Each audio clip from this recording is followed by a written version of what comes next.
Good morning, everyone. Good morning, everybody. We are playing 5+3 casual blitz here against the whole field, basically.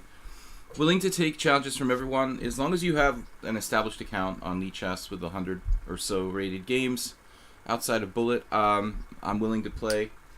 We're going to be just commentating, talking about some casual chess games here. 5+3 is the only time control for today.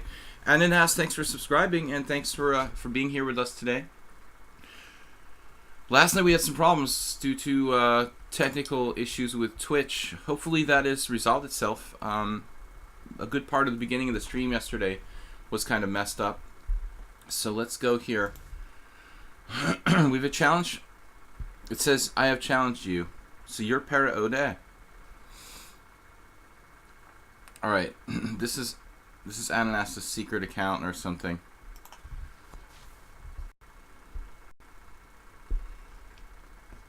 Well, we'll just get to work here. We played quite a few games before. So your backup, your second account. Alright. Let's play e4. I'm not going to be a wimp and play knight f3, g3 every game. Try to mix it up.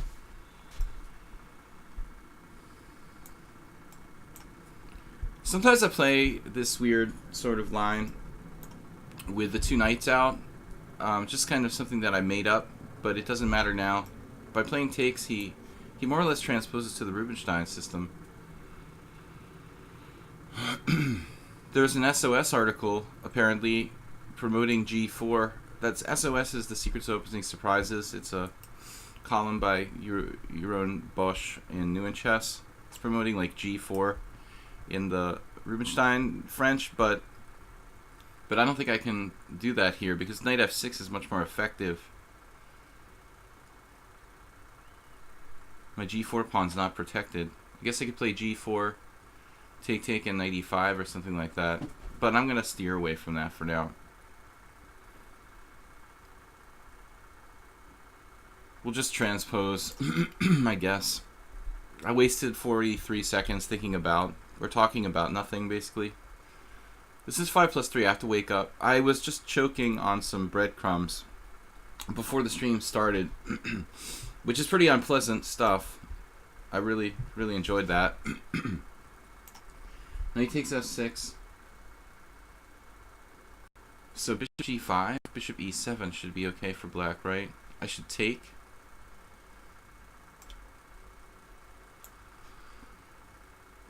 Funny that one of my students actually contacted me recently, asking me to help him on the Rubinstein French, and it's been coming up all the time. Like as soon as he talked about that, then immediately I hear about this article in New in Chess. Then I get the next game that I play is Rubinstein French. It's really funny how things are coincidences. You know, you don't think about something, and then all of a sudden it's like in your face. The next two things that happen are directly connected to that. Obviously, the Rubinstein variation where you take on e4, it's like a concession for black because he's giving up his strong point on d5. It's not like the normal French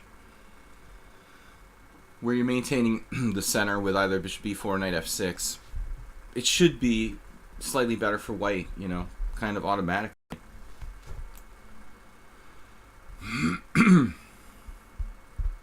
This was a recommendation of Grandmaster Dragon Kosic, who's a friend of mine, and he's a big-time expert on the black side of the Rubinstein French. So once I asked him, what do you think is the best, and he kind of suggested, like, this variation is what he thought was the most troubling for black. But I don't know. Okay, bishop e3 stops c5. That should be an important factor. Let's try something. Let's try something that's very deep. I know.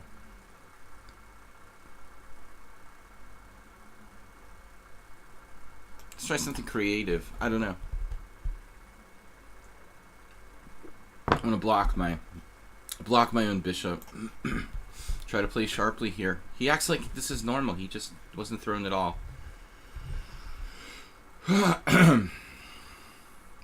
So this is going to be a big resource, it looks like.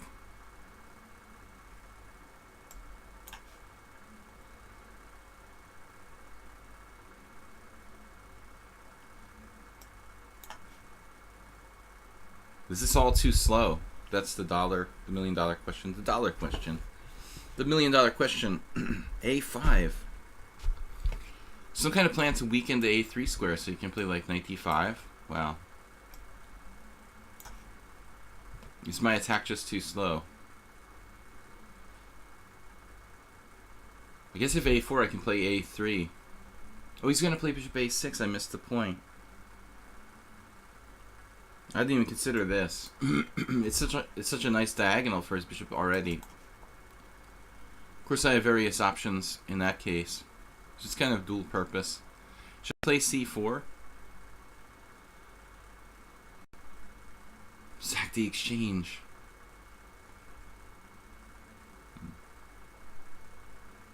Unfortunately, queen d2, knight e4. So, is he going to play bishop b4 as well? I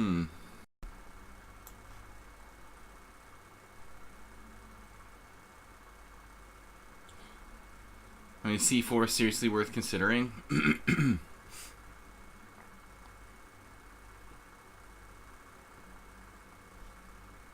I don't know. It's worth considering, but it weakens my structure a little bit. It would take away the d5 square from black's possibilities. A little bit higher risk, I would think. You know, every time you move a pawn, right? Now what? Well, whatever. I think we have a strong attack with g5. It was more or less the point.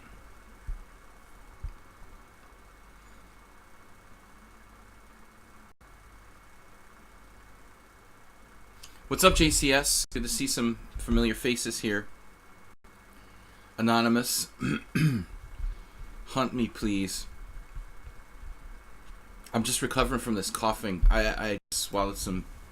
I didn't swallow it. It went down my windpipe. I had like some breadcrumb go down in my lung or something. Really a pleasant experience. Alright. 95. What do we want to do? 95 or... Queen G2.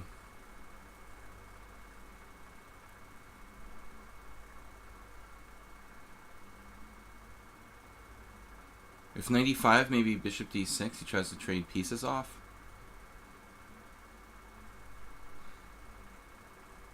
Not even considering taking on B4.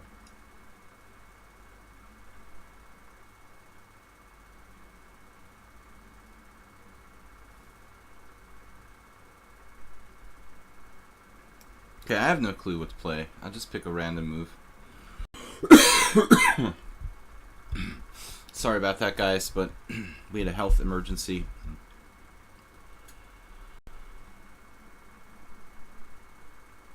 Today's the day I fall before his chess might. Might is the active word there. Centralize the king for the endgame. Because the endgame is a real possibility here. If the queens come off the board on this exchange on the G file, there could be a big difference between putting my king on A1 and C1. You got to think about the endgame in the middle game.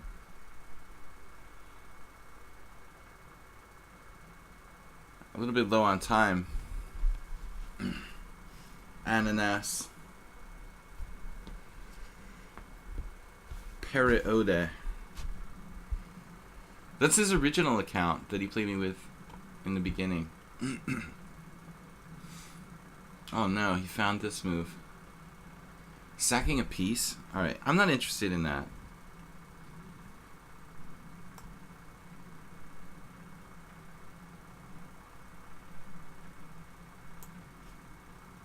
This is just a better endgame for black. What am I saying? That's bad when you make like a Freudian slip when you're saying the other guy is better. I meant it's better for white. I really did, but that's a bad sign.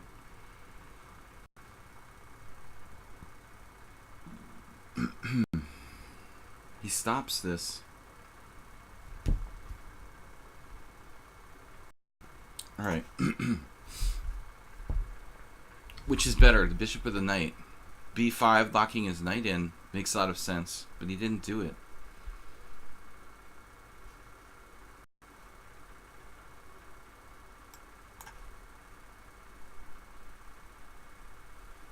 White should have a small edge.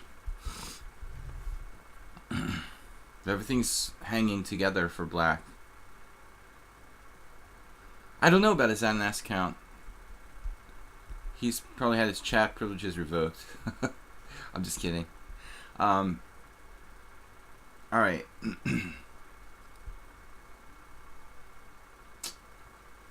The knight has turned out to be pretty strong. Darn. Man, I keep trying to make stupid moves.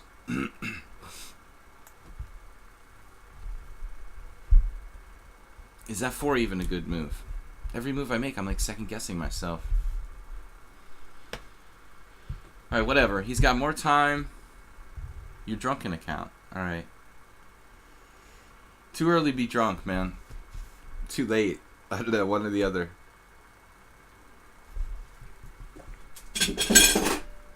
That was a loud noise. Sorry about that.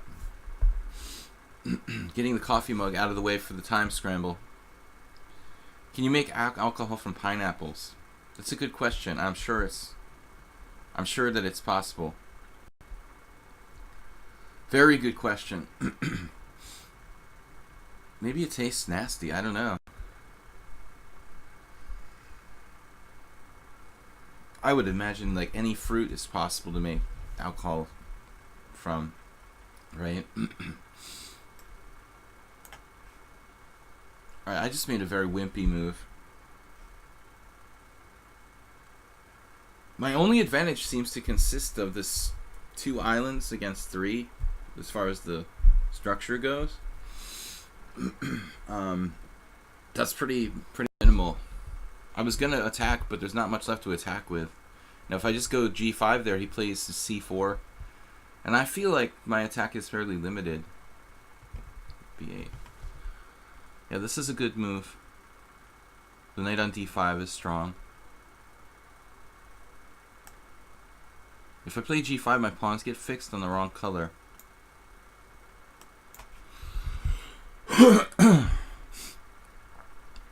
This is actually stronger than I initially imagined. Now, the A5 pawn is hanging. It may be too risky to take that, though. I mean, this is what I figured he was doing.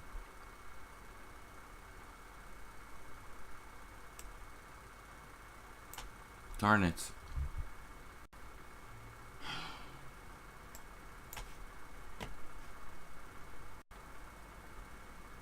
He doesn't seem too drunken to me.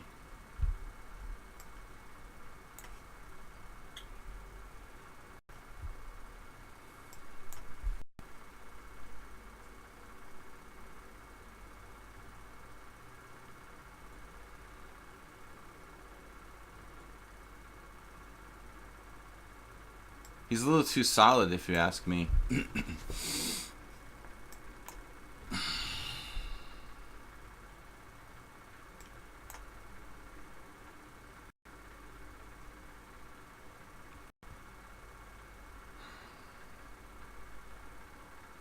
Oh my god.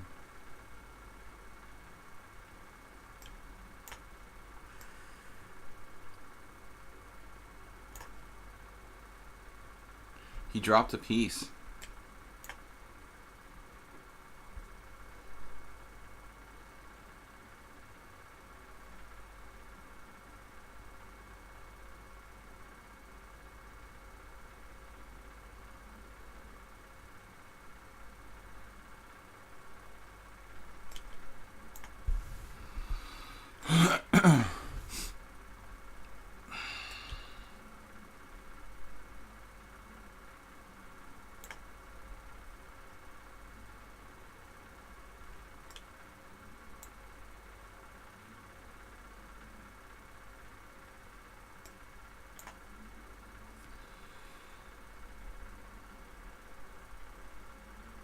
Still, it's very, very tricky. He's got that A-pawn.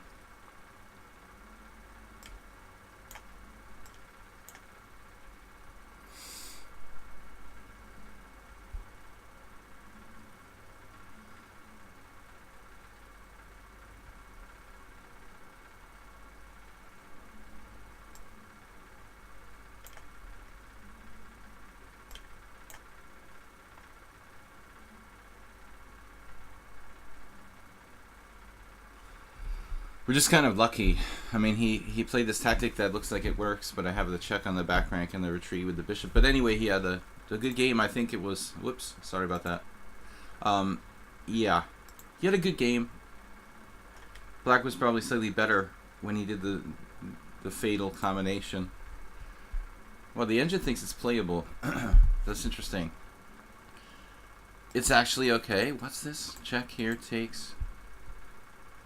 Rook b1. No, what's the deal with this? Oh, you had bishop f8. Master. Man, that's bad. Oh, I didn't see it. You didn't see it. The viewers all saw it, of course. Why is this even equal for me? I just dropped my a3 pawn.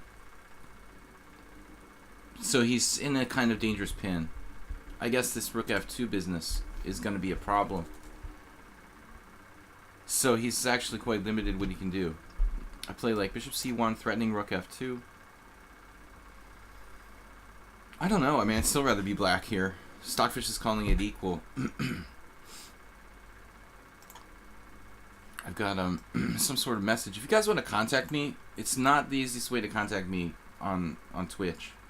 So if you guys don't mind, if anybody wants to contact me on Twitch, just do so. You know, if you got something to share, do so on lichess. So all right, that was kind of a scary game for me.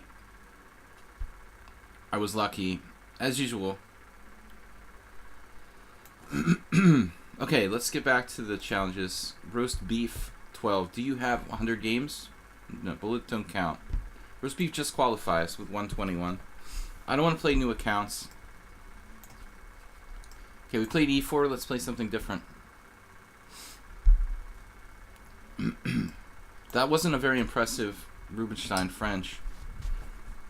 He got a fair amount of counterplay fairly quickly there. This is a totally new opponent.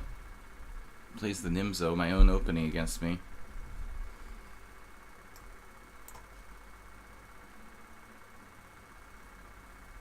Yeah, we're playing everybody who has 100 games and established account. Roast beef here, 1562, 1475 in blitz.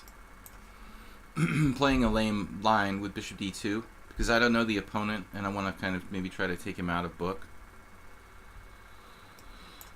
But this is equality right off the bat. He's played it a very good system, I think, in general, with the c5, playing it like a classical Nimzo. So he seems pretty strong for 1500. I mean, he just routinely played like a very, very good line. Black might even be slightly better now. I never usually play this, but sometimes in blitz I'll mess around with weird stuff. Granda Zuniga plays bishop d2, and it's a move that was played by famous players on occasion, even though it doesn't even really have a name. I just figured, oh, maybe a random player won't know how to react against bishop d2, but I like the way he handled it. I mean, there's all different ways, you know, to play. Basically, you have the choice of castle, c5, d5, b6, literally everything. Sometimes giving your opponent a lot of choices is a good way to go. They use a lot of time. Here he found the best move.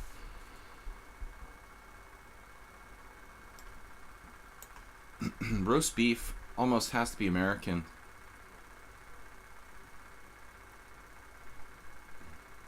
I mean, Europeans don't use this terminology, really. The only place in the world I know where people eat like roast beef sandwiches is in the United States. Alright. The list will become very big. Maybe. Yeah, I mean, usually we have 10, 12 challenges sometimes. Time is becoming an issue. Black has equality here. He can even play d4, just trading stuff off. I wonder if d4, knight a4 is a good move. Then he could just retreat his bishop back to e7 for that matter. I mean, no. That's what I'm talking about.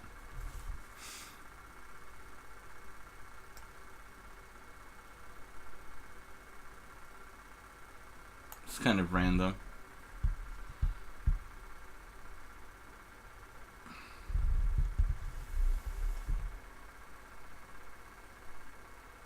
Well, I mean, I've played the black side of bishop d2 and got, I always end up sitting there like wondering what's the best way to deal with this, but roast beef didn't care. He just like quickly chose a line and didn't really worry about it. I'm just trying to kind of confuse him a little bit. At least I create some imbalance in the position here.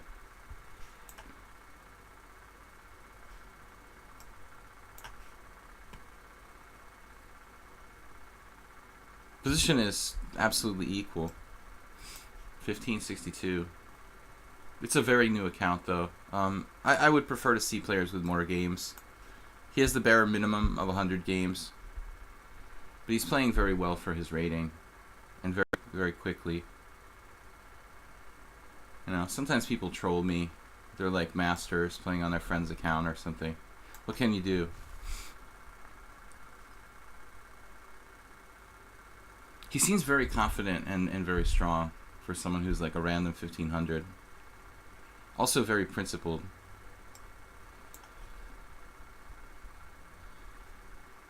I mean, 1500 lichess, there's a bad move. It's not bad, but I mean, this is the move of a practical player.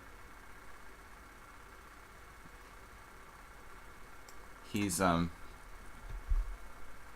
making luft, like in case his back rank is weak, but that wouldn't be my priority. You should have played like rook fd8, brought the king to the center like I did here. But you can't even call h6 a mistake because it's still a pseudo useful move and it's putting the pawns on the right color.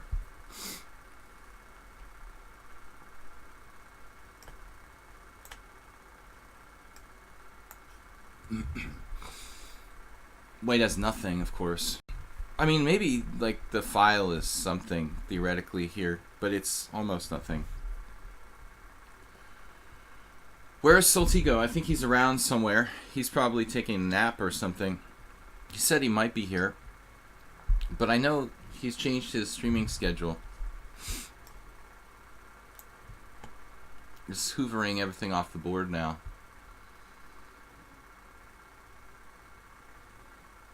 Maybe c5. No, he's got bishop c6 there.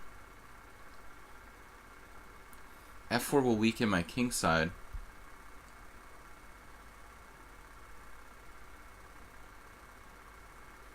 But on the other hand, I can get rook on the 7th. Not here, though. I can play rook on the 7th, actually. Knight g6, rook d7, bishop c6, rook takes a7, knight takes f4. Bishop f3 going to an ending. He's got the d4 square, for what that's worth. That move's kind of passive. He's drifted a little passively.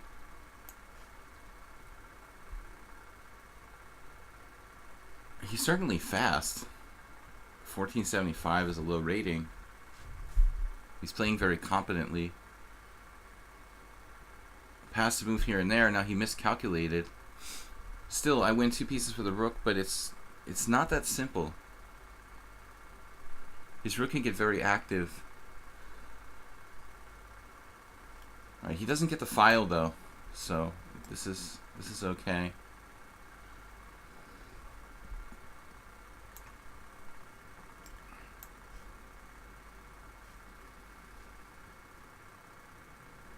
Technically almost winning for white. 2 pieces for the rook is almost a two pawn material advantage.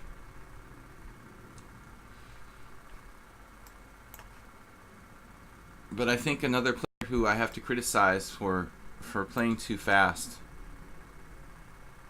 and not taking enough time for the moves. Priority really ought to be on playing good moves first, quickly second. That's the fault that I have to admit, most chess players tend to have.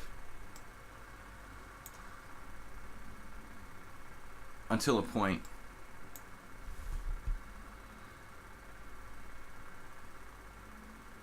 Not that easy to promote this pawn. He's so quick.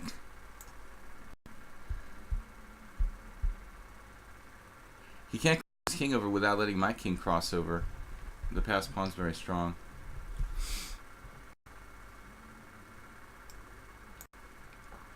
Now we have like d6 is a good square. That'll control the queening square.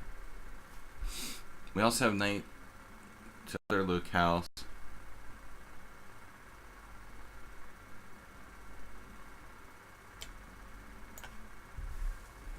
What's up, Clash Kid? Good morning. This should be a winning position.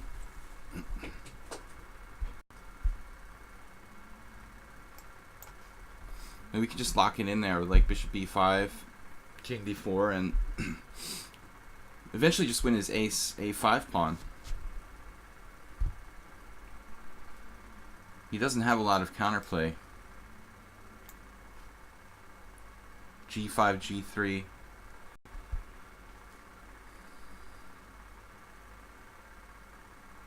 Although maybe it's better to just walk my king across and go up and eat the pawn with the king. It's not going to be that easy, because if I take that, I drop the other pawn. So I have to get all my pieces in the game.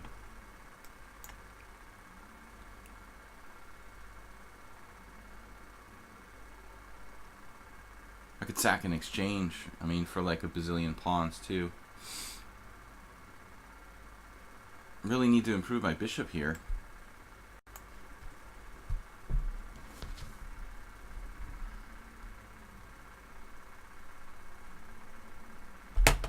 It's always hard to play with two pieces against a rook. Get them coordinating, you know, properly. But I think this loss of the A pawn is fatal.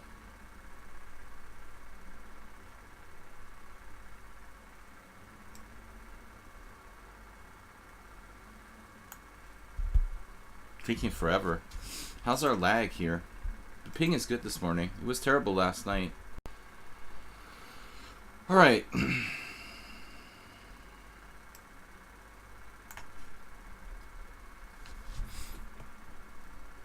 He needs to get his rook to an open file. It's just not happening.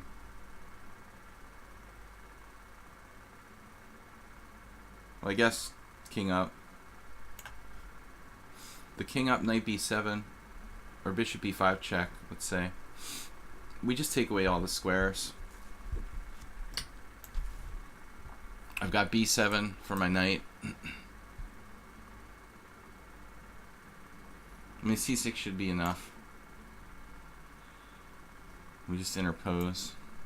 And this is 2 squares away. Alright.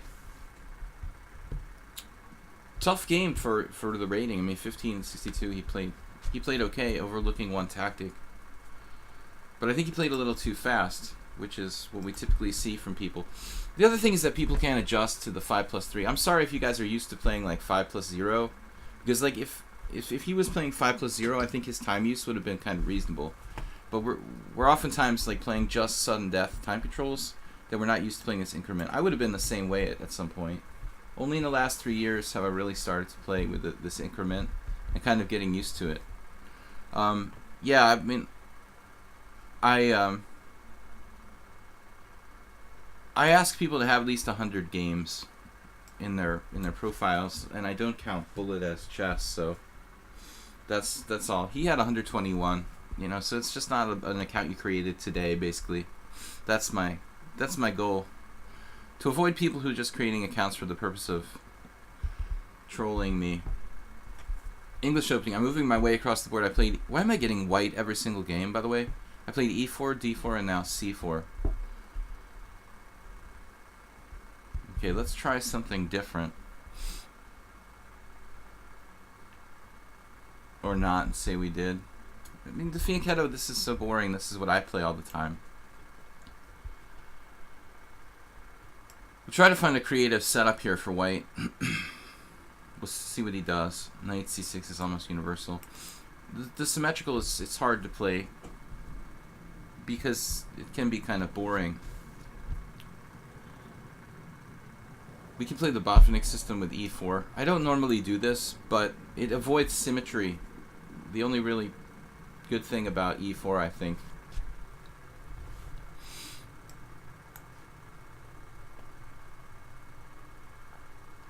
You won't often catch me playing this system, though I have in the past.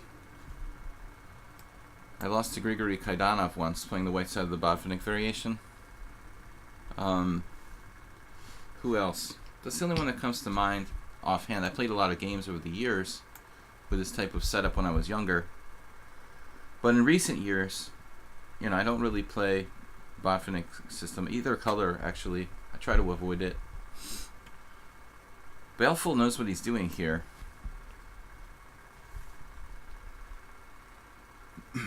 Not a really theoretical player, Baleful. I mean, he plays some openings, but he doesn't stress the theory, really. Now, knight d7, this is kind of early. I normally prefer to put the knight back on e8, where it has a better path, let's say, to c7, to e6, and d4. So knight d7 is a little bit unusual.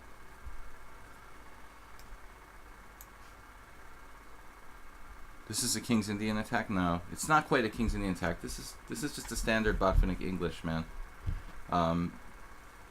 There's some similarities with the King's Indian attack, but I would draw more of a parallel. Honestly, you could draw more of a parallel to the closed Sicilian, actually. He played f5. Maybe I should consider taking on f5. He probably has to take back with the pawn toward the center.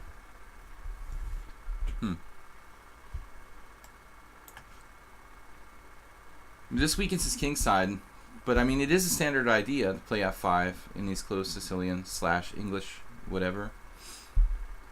But you always have to be very careful when you're doing that. Some people prefer not to touch those pawns, like the f7. This is a notoriously bad square for the knight. I don't like it at all for black. But he can play e5, I guess, and lock it down. He's going to play e5 and lock down control of d4. He's actually not threatening anything.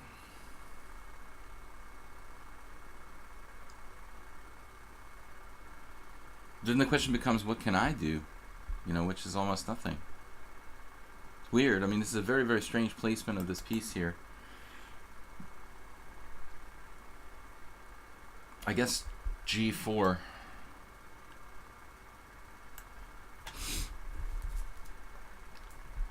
g4, so I can play f5, I suppose. He's going to get a monster knight on d4, but I get this wedge with f5 on the king side. His knight on b6 is bad. I get a wedge on the king side. He gets the d4 square.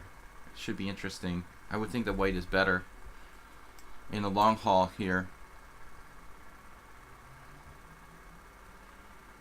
I'm not sure he's even interested in this plan, but I mean, that's the only good plan, I would think. You just get an absolute lock on d4.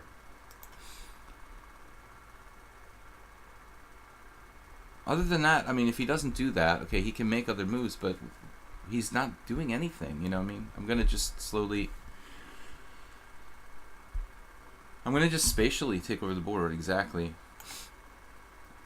If he takes an f5, I have this rolling 3-on-1 majority, and I'll just take with the pawn, and man, this diagonal will become open. So he's in a very tough situation. He doesn't want to take. This looks ugly. I mean, this here. These pawns go up, it's like over for your king. I think he's almost dead.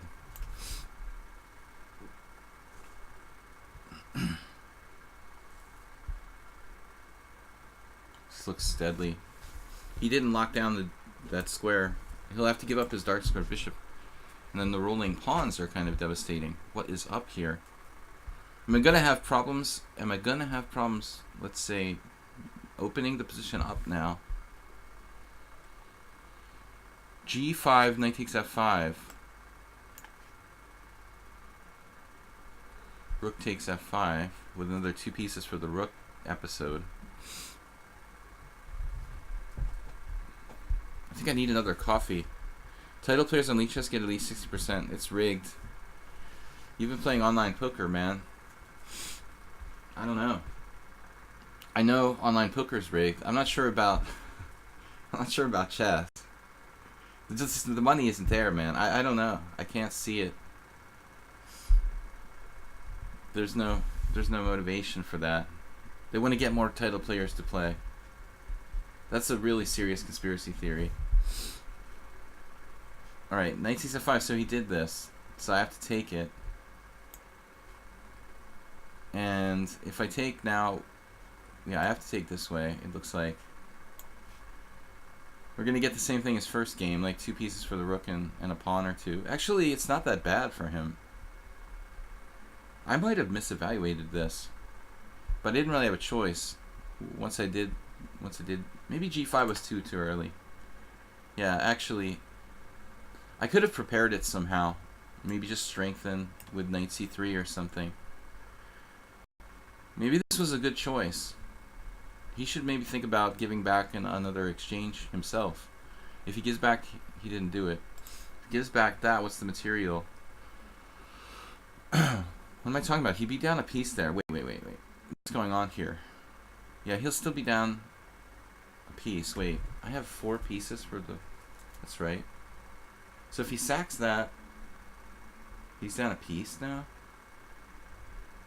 Yeah, that's true. That's not good.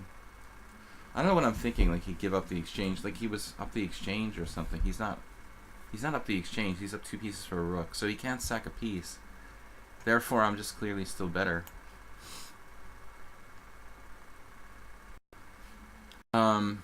Welcome guys to my stream here on lichess and Twitch. International Master William Paschall.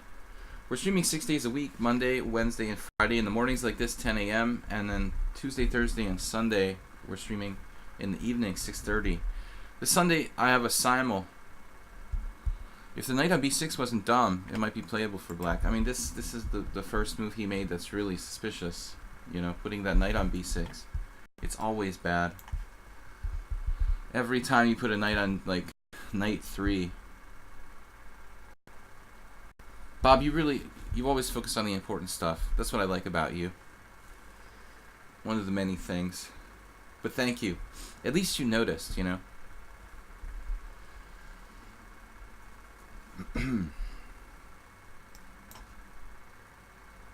Alright. Bob noticed that I shaved. The beard was getting pretty bad, man. Extremely itchy. I've never really been a beard person. You know, I don't look good with a beard, and I just like the in-between stage. Alright.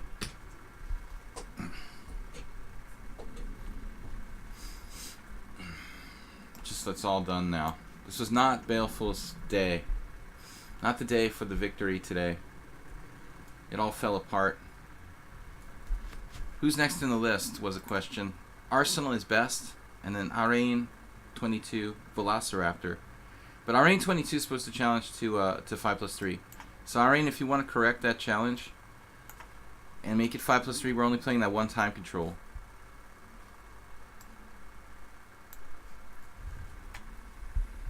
It's the day of 2 pieces for the rook, apparently. I didn't know that when I signed up today.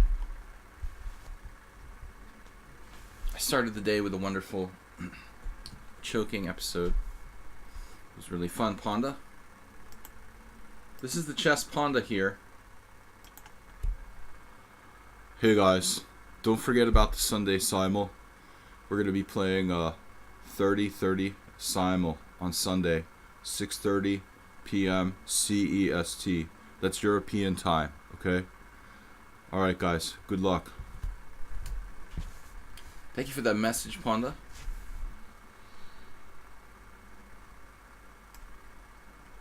This will trade everything here. We're up a piece and a pawn.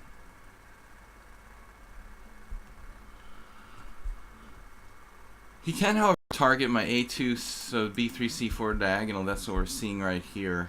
Got to be a little bit thoughtful about this. We're going to lose one of these pawns, presumably. My concern is that I might lose 2 of them, which would be a lot. We don't want to lose 2. Alright, what if we can get his knight off of my c4 pawn? And then that won't be under siege constantly. So bishop f4, knight d3, bishop d6 check. He moves his king. I can play b4 and actually not lose any pawns.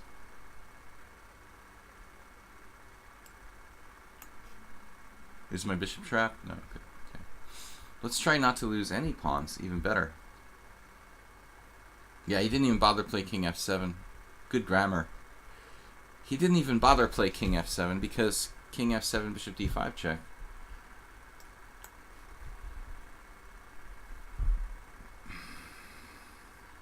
Now that pawn is simply running.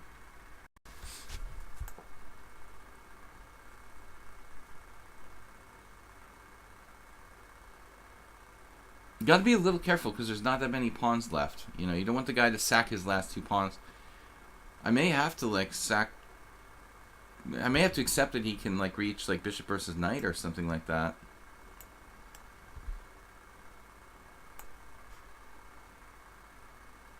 What am I saying? I'm sorry, bishop and knight versus king. He might be able to reach bishop versus knight. What am I talking about? All right, bishop and knight versus king is an endgame that, you know, it's a forced checkmate, but you have to kind of know what you're doing.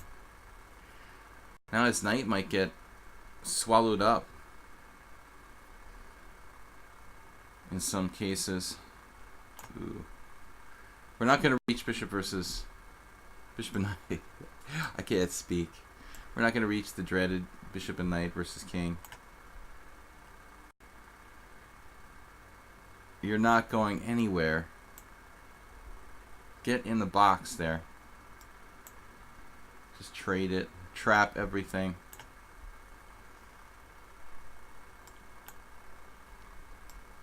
You can have that one. Takes on a3. Almost a draw. Oh, he didn't do it. Alright, Baleful. The writing's on the wall, man. It doesn't look good. Alright, I need a glass of water. Let's go. Can I get back? Yeah, you can get back your second place in the queue. Chair is sinking down here into the morass. So, who's up next? Got 41 viewers. Not bad for the morning time. Again, guys, simul 6:30 on Sunday. Tomorrow's my day off.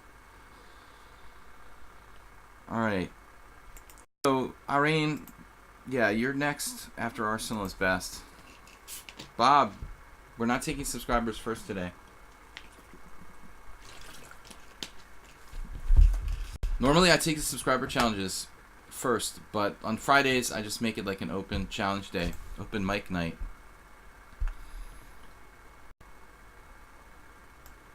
Let's play classically. Strategy is some reason is super tough to play for me. He doesn't let any potential tactics. I'm an anti-chess player, man.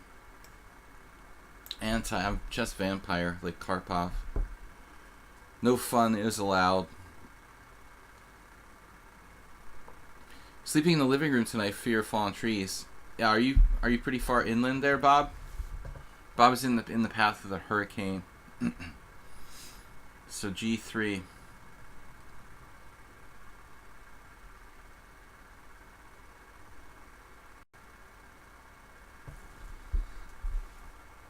Thinking a while here. I lost a really bad game, I remember, and it was published in Inside Chess back in the early 90s, where I did like bishop takes c3. The guy never, he's a strong player, Alexander Kalkstein. I remember he never moved his central pawns. That was what was embarrassing about it. Like, I lost in 20 moves with black, and the dude literally never moved his e pawn or his d pawn. It was very, very strange. It was like a masterclass on hyper modern chess. Alright, let's play something different. This is a little weird. How dangerous are trees that have already fallen?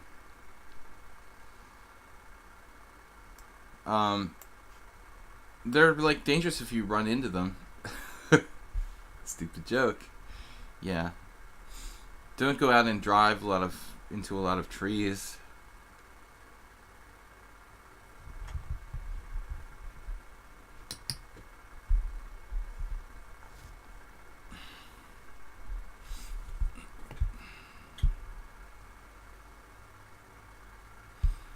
Yeah, Arsenal is best handling this well. It's like the way you would play the black side of the Rossalimo. Very reasonable setup.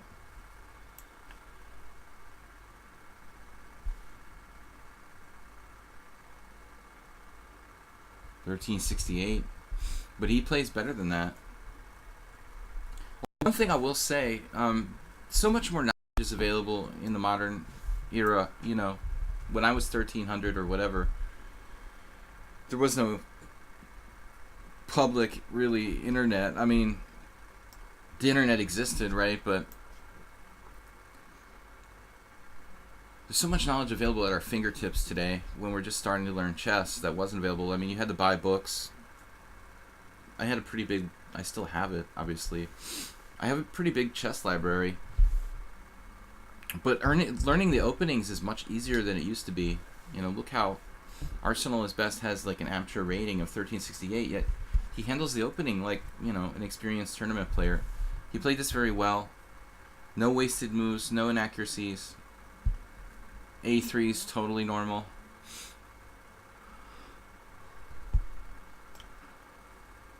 Now I'm going to give up a lot of time here, moving my bishop again.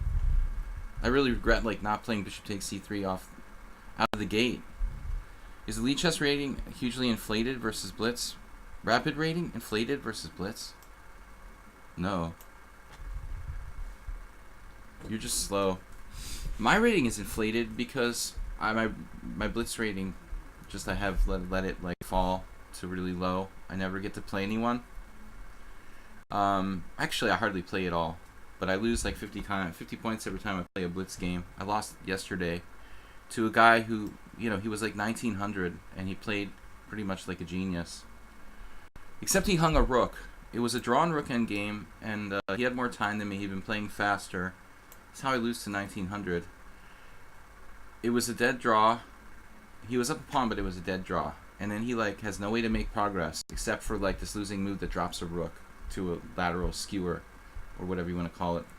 And that's the only way he could penetrate with his king, and he did it. And I didn't see that I could just win a rook, you know. So he literally like beat me by making the losing move, you know, which is really funny. Arsenal's best literally played this opening perfectly. Like, you couldn't play this any better. It's not even possible. You keep wondering if Arsenal is best is Arsenal fan Rich is like alt account or something. But White's play here is not like a 1300. He's literally played this opening perfectly. Yeah, I shouldn't play people who are like 500 rating points higher than me. But the funny thing about the guy was, he played like the endgame flawlessly, except for 2 blunders.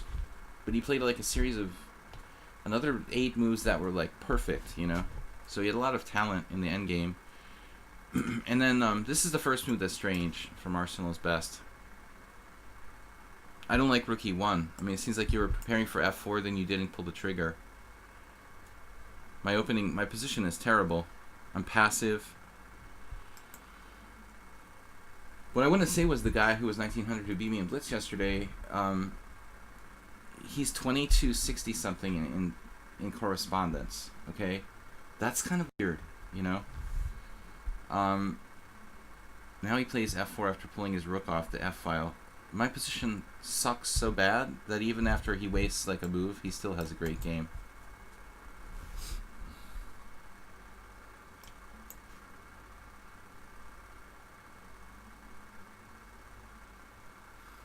I don't really have time to play much blitz, and so I just randomly like jump into tournaments. Taking with the knight is like lower risk than the other recapture. It's like the only way I'm gonna beat this guy is by playing like for time. Opening is just a disaster for black.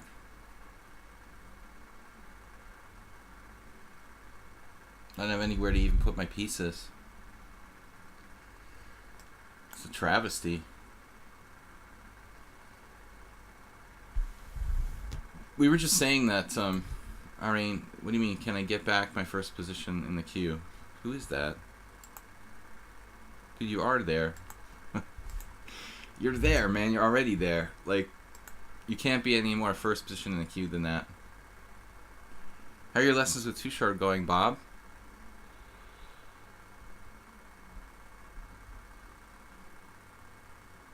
This is from JCS.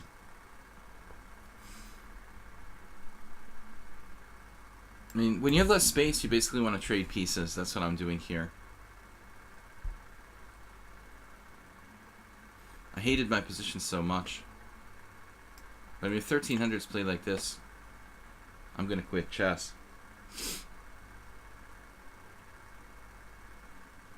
He's going to have to make some sort of mistake for me to win this game.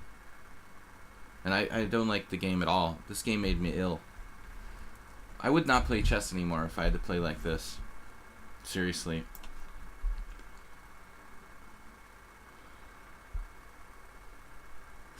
Lifeless, closed position, nothing to do. Man, this isn't just repulsive. And he goes back to the F file. Still like nothing for black to do. Kind of a risky decision here by me to play F6. But there's the file, you know, we'll try to nullify it a little bit. Now I can get some counterplay maybe on the queen side. This is actually a double-edged move. My only hope to beat him is on time. But White has not made many serious mistakes here. He's 1,000 in Ultra Bullet. I mean, dude, you're like 1,300 going on 2,000. But maybe he makes tactical mistakes. There just haven't been any tactics in the game at all. So I played a bad type of position for this opponent, you know.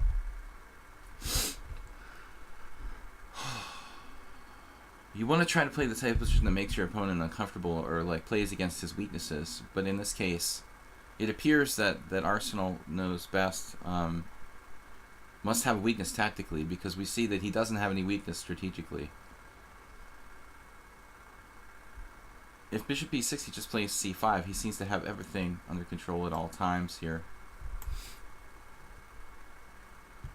He's still just better the entire game, dude. I mean, we're going to look at the graph, and it's just going to be like this white steady line that white never didn't have an advantage in this game.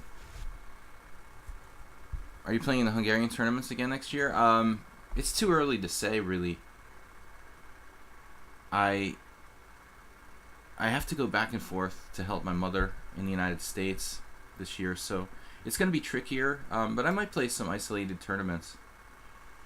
No clue what I'm doing. My only chance is to beat the guy on time. But I mean, it's rare to see someone who's 1,300. I would be freaking out if this was a rated game. You know, and the guy was 1,300 and he played this solid. Now, finally a mistake. Not a mistake. It's not even a mistake. Actually, A1's protected, so that's not even a mistake. He literally has made no mistakes the entire game. That's not supposed to happen when they're 1,300. That's very, very strange.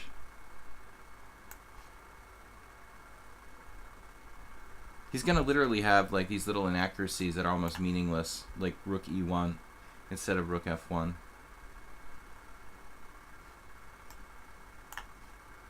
I mean, he's literally 1368 playing like a 2000 player.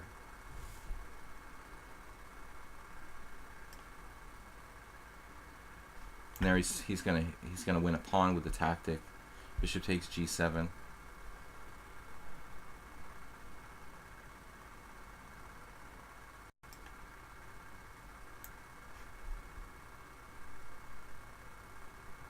You could just draw. I mean, how can you be 1,300, dude? You're just too good to be 1,300. It's not even close.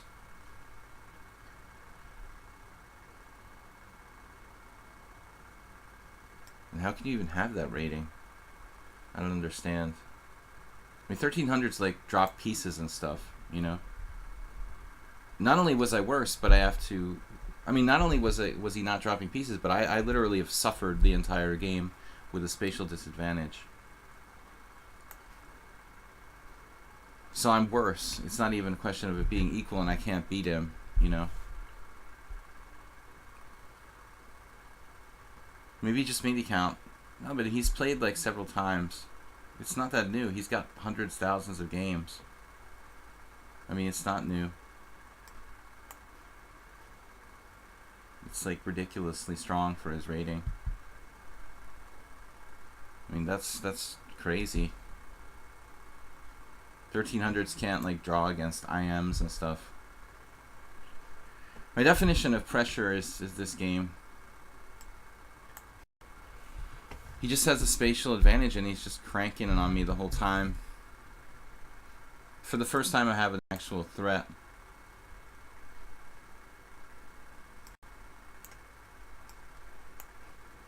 I still don't know that it's enough. He automatically captured there.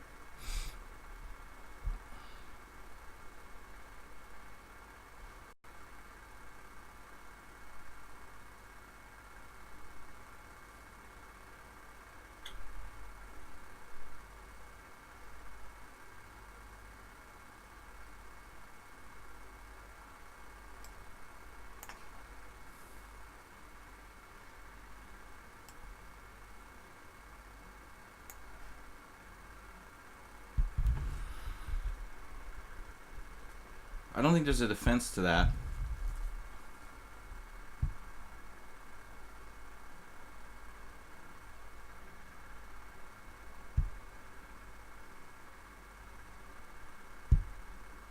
But he literally played like 2,000 the entire game. It's ridiculously strong. If he hadn't gotten time pressure at the end, you know, he never would have lost this game. He just kind of drifted in the last 5 moves. Even here, he's still okay. He abandoned the e-file. This was a bad move. When he plays Queen c3, now I get some activity. And here, he still could have held. But then a second passive move. Should be 3 check. This is the 3rd mistake. So he made 3 mistakes like subsequently. Only because of the time pressure. I think Queen e2 is the best move by far. Alright.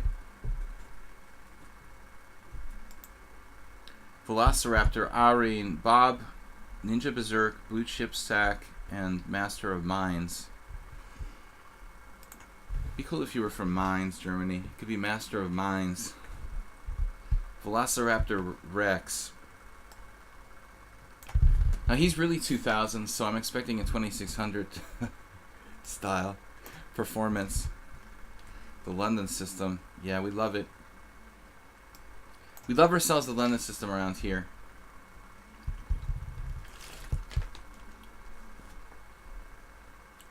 Yeah.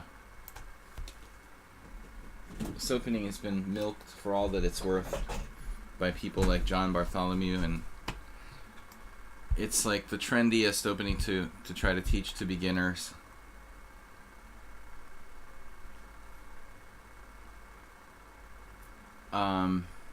Actually, a lot of chess video people teaching this London system.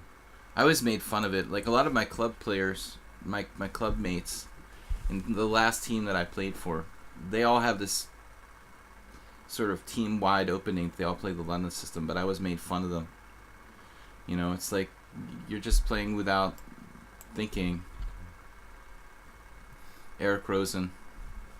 Yeah, I mean, the dude is a kid, and he's grown up in this era now where everyone's recommending the London system, and he thinks that's normal, but it's actually kind of insipid. It's just like whatever, you know, it's not interesting.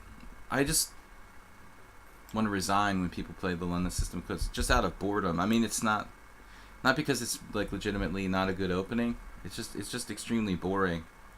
And it doesn't teach you to be, you know, you don't learn any kind of creativity. You just play like a robot. I had a friend who was a student, actually, who was a really, really amateur, like 1100. And he was learning the London system by like whatever, Chessable. And like literally all that he learned to do was just to like robotically like follow this sort of routine of moving the pieces out in a certain sequence, you know. But I mean, that's not chess. You're just like, you know, playing tic-tac-toe or something. It's a lazy thing to do, you know, and it doesn't strengthen your play. It doesn't make you creative. It's the opposite of being creative. It's great for Magnus Carlsen, you know, and it's great for fast time controls where you have a limited amount of time to think. But other than that, you know, I don't think I played this right either. Maybe he has something here. I forgot that he's 2000. That's pretty strong. Yeah, this move is a bit of a problem.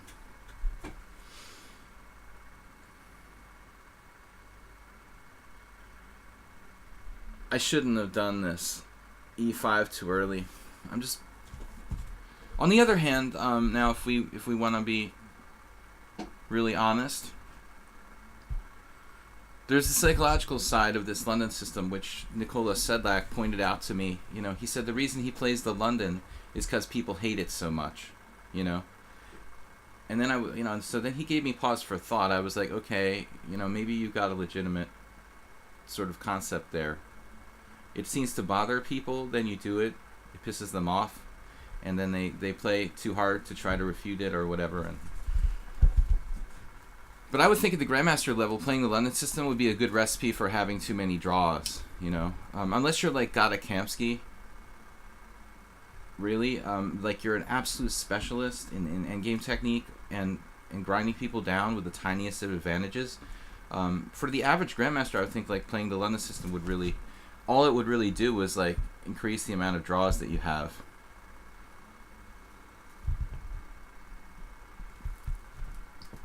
I think creativity is huge. I remember, there was this guy who disappeared, Stephen Muhammad. He was a African-American master, an IM. And he literally, like, he was a really good blitz player. He literally would play the London system every single game. And I was just like, dude, I would stop playing chess if I was restricted to playing just the same single setup every single game. I mean... to me, that's extremely boring. Like, why do you want to do that? Okay, now we may have a problem.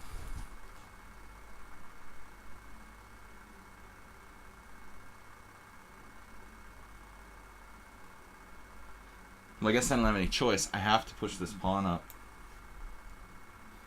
At least the pawn is on the right color now. I mean, I think it's okay to recommend the London to absolute beginners who are really, you know, just like learning the openings and stuff. And it's okay as an occasional system, say, to get a solid position against a stronger player or whatever. But to play it on a regular basis as your only opening, to me, that's just not chess, you know? You're just... Anyway, point taken. This is a typical equal position. Is there any chance his knight gets trapped on e5 without a good fallback square? Because doesn't have that, might not have that and that.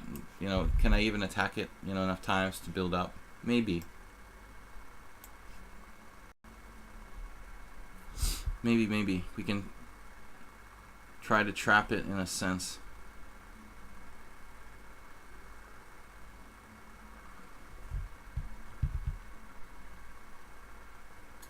Right, knight g4. So I'm thinking it has no squares to go from there.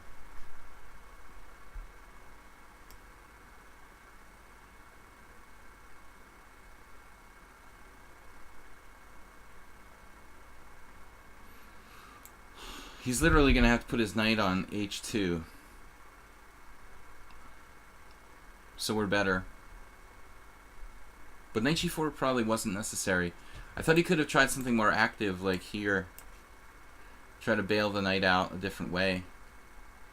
I mean, obviously queen b3 is possible too. Queen b3 should be fine. I guess queen b3, knight d5, knight back to c4, example. But by playing the knight voluntarily to g4. I've got h5, so he's got to move his bishop, and now we chase him back to a really horrible square on h2. Why not rook d8? Well, I don't want to let him trade the knight, man. That's the whole point, you know. His knight is bad. Now, rather than f5, weakening my king side, maybe just go h5. I mean, obviously, f5 and h5 are both pawn moves that weaken my king side, but now I'm thinking knight e5. This lets him trade his bishop, it's true, but I'm still better. Pretty symmetrical and boring.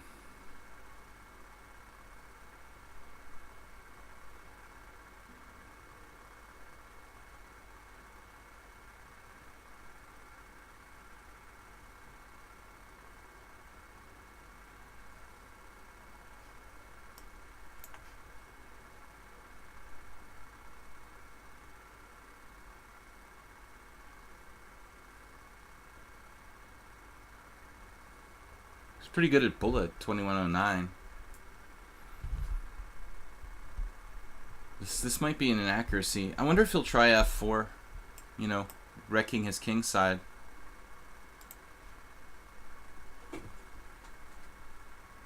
We're also on this pawn on a2. So queen takes is not a threat.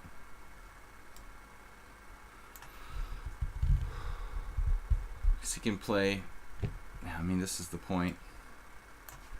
Now it's over. I mean, it's not over, but it should be over. He has given himself a square for his knight, but our bind is so massive. This really shouldn't be survivable for white. Though I can't mate him on h2. Now it's totally toast.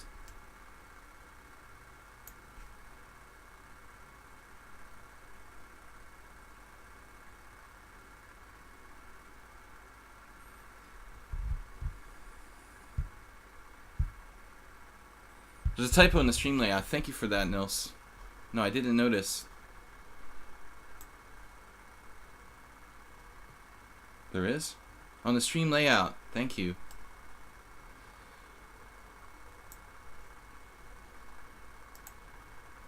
I don't know if I can change that on the fly. Can I? I guess I can. Why not? Alright. Thank you for noticing that. Friday. Welcome to Fast Friday.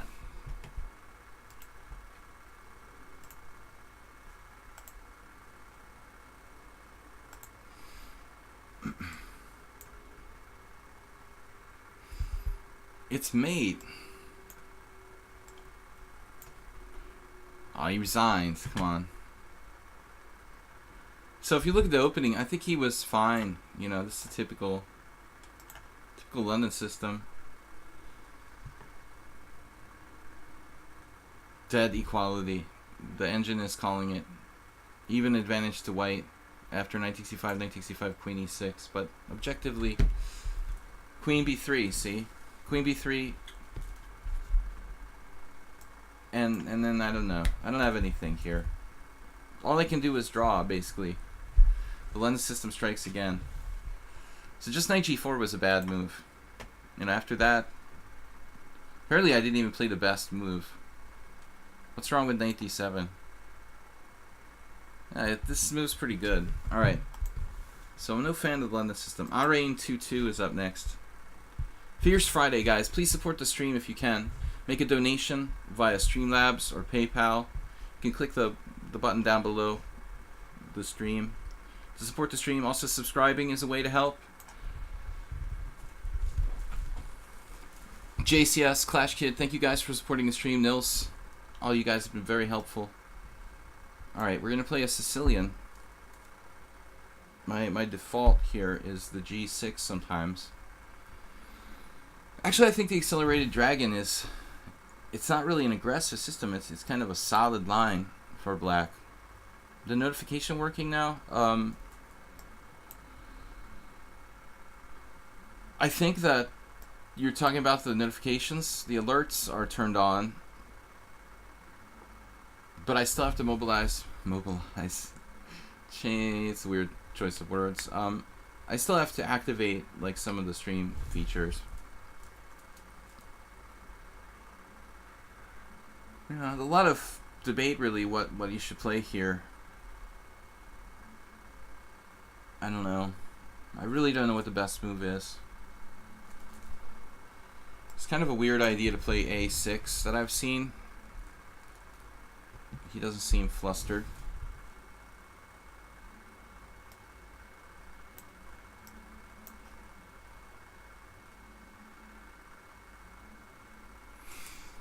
I hope this isn't an inaccurate move order by me. He could have played queen b3 there, double attacking d5. He still got that. Actually, I'm still worrying about that here.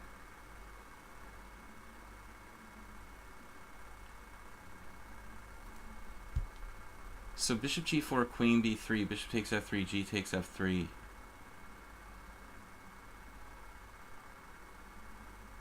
How do I protect my stuff? Well, I guess bishop g4, queen b3, knight a5. But that's dropping a pawn. There's a bit of a problem here. I've never really played this a6 before. I'm not sure he sees all this, but in that case, am I not supposed to go bishop g4? Queen b3, you can just do that, it solves all your problems? That's sort of sick.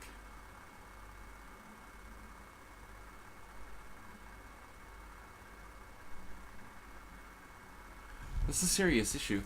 I mean, I just don't have a good way to continue. Bishop g4, queen b3. So he secured his d4 pawn. Maybe I have some weird tactics. The other option is knight h6.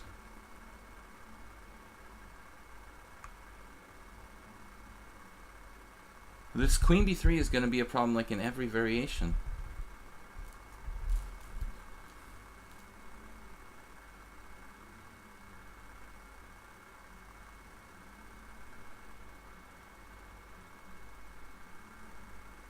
The heck am I going to do? We can't just assume he doesn't see it. You know, that's like hope chess. My position looks really nice. Yeah, no, I mean, f6 is an idea, but the problem is the same in pretty much every line, it looks like. Maybe I do have to go for f6. I like it better if Wade has played h3, to tell you the honest truth. I think I'm going to have to go for the f6, because it like forces him to do something. He doesn't have bishop e5 going for the pressure. I mean, that's one of the only benefits of playing a6. Like, literally, the point of a6 is to stop bishop e5. If he doesn't have bishop e5, then f6 is more powerful. This is better than any other option. Now, he played a strange move, bishop f4, losing a tempo to try to maintain his e5 pawn, but that's weird. Maybe now bishop g4 is better. Still queen b3. The same old, same old.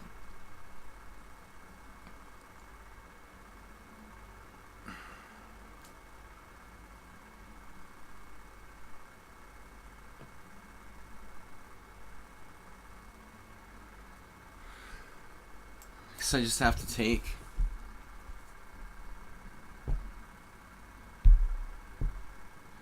I really think maybe he ought to take the other way there. My bishop is bad, but it's a hell of a defender.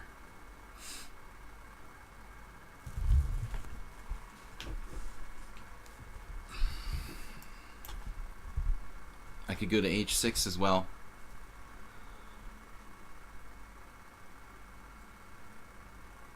Just don't assume your opponents are not going to see it, you know what I mean? That's why I spent all this time on a move that he may or may not have even been intending to play. Just moving too fast, I mean.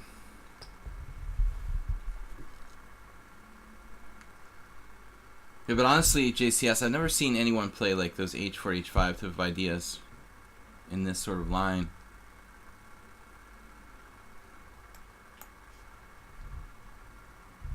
Okay, he's just down a piece here. But I'm going to look at this. It's possible, like... It's possible a6 isn't good in this line, first of all. I always thought it when I first saw it like 2 years ago, I thought that's a crazy idea, but I got to make sure this is the exact correct position for a6, first of all, because there's some similar lines and I sometimes get them kind of mixed up. And trying to remember who played it. I mean, some pretty strong player. It was Vigantsev. I don't know. It was probably Vigantsev and some others. Played against me by a German IM originally in an online game. I was like, what is that, you know? And the guy proceeded to almost rip my face off. I managed to draw by like the threads. And after the game, I was like, wow, I'm gonna play that too. And you know, this is just terrible for white. I'll have to look it up after the game. Let's check the a6. Queen d3, knight b4.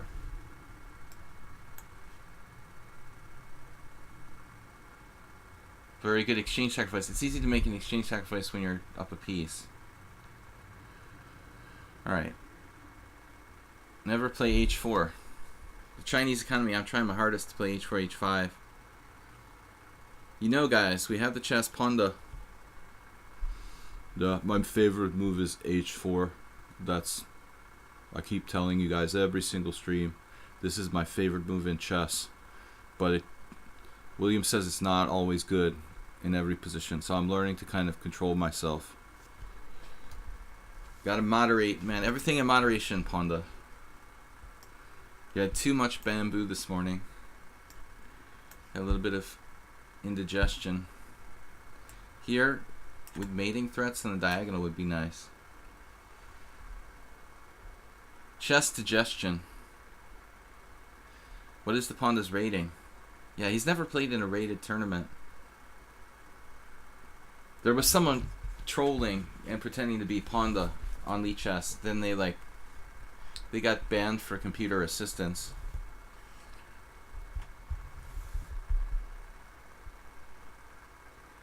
Yeah, simple explanation from Arsenal is best. Don't play h4 if you're planning on putting your king there on that side of the board. Is like paraphrasing his opinion. Beautiful knight outpost, and it's knight h4 and game over.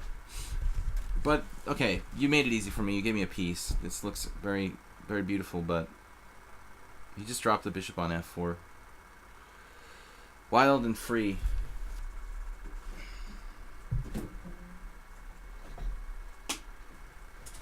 Oh no.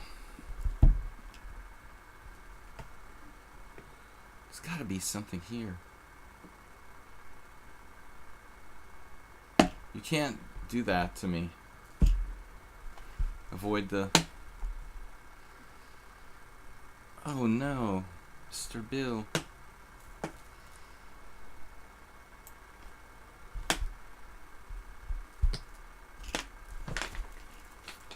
I don't know if this is the best, but it's a move.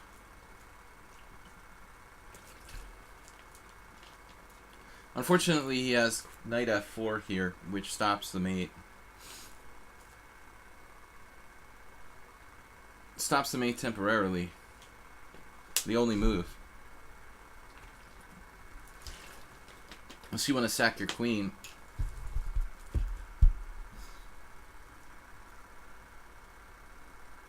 Yeah, but this was a silly game. He just gave me a piece.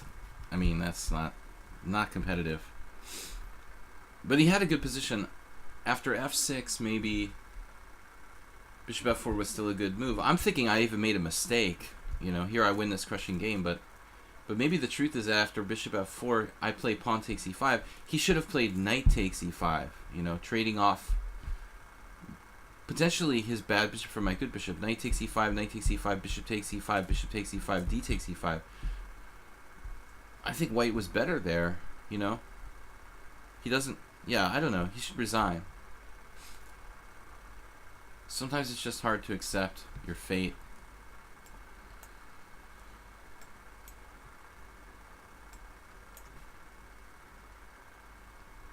The Bishop of Death.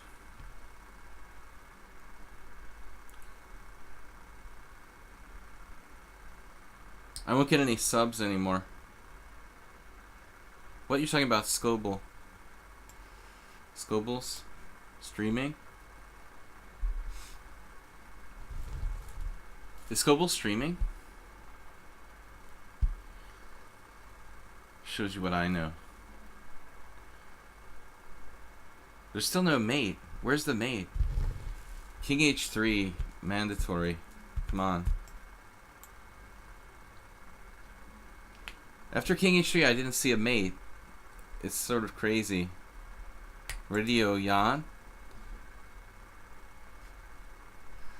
Alright, let me see this opening, because this is important for my opening theory. I'm not sure this is the right position for the A6. Yeah, okay, it's got just 13 games. Dude, check it out, the engine with the A6. I mean, A6 just started appearing like 2 years ago. You know, where did this move come from? It's got to be an invention of the chess engine. Jakob Attila played knight h6 against me. I actually played white in this line. I don't know why. I decided to play white in this line for some reason. And Jakob Attila played knight h6. I've always, in the past, I played bishop g4, you know, which is the main line, but it's got some problems. Even 20 years ago, I lost to Boris Kryman after bishop g4, knight d2. A kind of painful game. But this a6, okay, let's see. So I claimed Vaigintsev.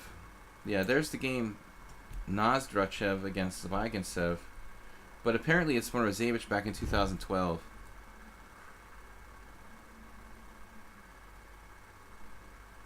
He lost against Ding Liren. Let's see what happens here. Knight c3, knight c6. Yeah, and that's the move that bothers me the most. Queen b3. Seems to be the move they're drawn to. What do I do after queen b3? You have to play e6. Well, I mean, if this is good for white, then this whole variation is stupid.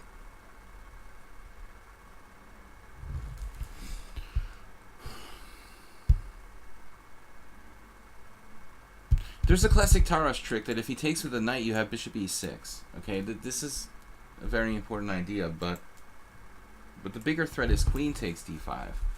Like, how am I going to meet queen takes d5? With some kind of bishop g4? I mean, black had to play e6 here, but that's not a move you want to have to play. So the engine's recommending knight h6. This looks really bad. So is knight c6 a mistake? Yeah, so the Pomniachtchi versus Savchenko. Savchenko, this is last year too. Savchenko played bishop g4. And this is the move I wanted to play. But the million-dollar question is, what happens after queen b3? And Pomniachtchi played bishop e2, but I can't imagine why he would do that. Now this thing's coming back to me. I had a game like this already, where I had to play rook a7. On a stream game, I literally played rook a7.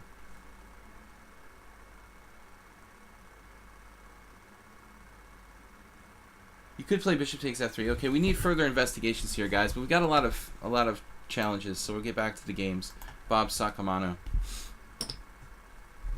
Alright, I don't know. There's more questions than answers about that. It doesn't seem like the thing is settled. A6 looks slow. I mean, it feels like a6 should be wrong because it's an extremely slow move. Let's play e5. Oh man, God, the allergy is really bad here.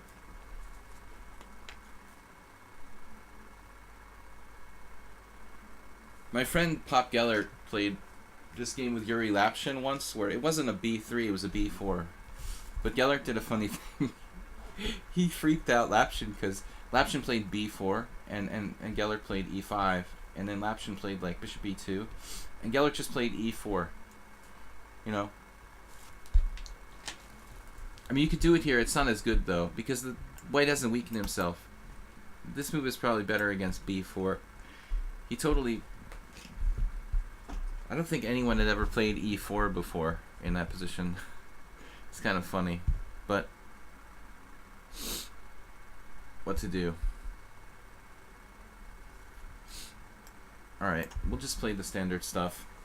The recommended line. I have a bad score with b3. The last time I played b3, I lost with white against Stefan Bromberger. Really bad game. I played horribly. I don't know what would possess me to play b3. That was back in the days when I just randomly played stuff. I'm a little more selective now. You know, if you're going to play something like b3 with white, you kind of have to be specialist in it, I think, to really know what you're doing. I used to think that I had superhuman powers and I could just play whatever I wanted, like, anytime. Alright. The other day I lost really bad here on the stream to one player from India. One of these streams. Bishop b5, he just simply did d6, which is like an old line. Everybody's playing like bishop d6. No spamming allowed. I don't know what King Wiki just got in trouble for. Did anybody catch that? Capitals? Oh, I didn't see the chess 960, Mr. Killy. I've been sort of busy since yesterday, teaching lessons and stuff. Who's dominating in chess 960 at the world? What is it? The world's chess capital? I'm never going to visit the capital of the chess world. D3. Alright, that's an awful slow move, man. So we're happy to see that. Just a standard hippopotamus reversed now.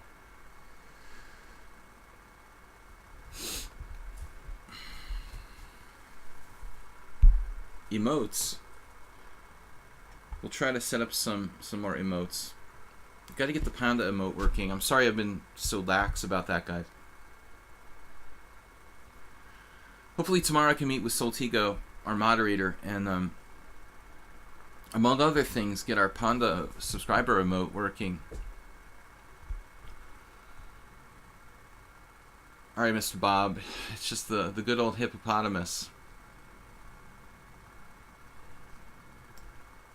No, it's a hippo. You know, you just do double fianchetto with knights on the central e2, so d2's e2 squares. All the pieces go behind the pawn structure. Here, here, here, and here. Bob just messed it up with a4, though. The standard hippo, you want to play a3 there. There might be a drawback because I have access to the b4 square in some position. You know, I wouldn't want to play a4 if I were white. It doesn't seem like a big deal right now, but it might be a big deal in the future. He loses a lot of flexibility by playing a4.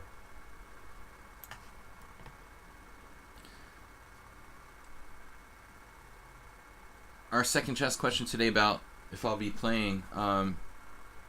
Honestly, Mr. Killy, I haven't been to Serbia, you know, only once. I played in 2001. I wish I could play more everywhere.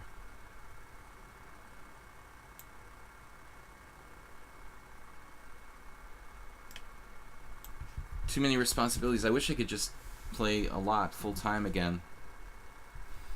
If I was independently financial, I would be good.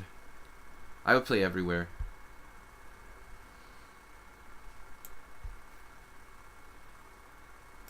I'm just going to set up my usual setup. My mindless anti-hippo setup. Now, Mr. Bob did d4. That's not a good idea, Mr. Bob. You shouldn't have done that. I'm sorry for sniffling, guys, but I don't want to pause the stream.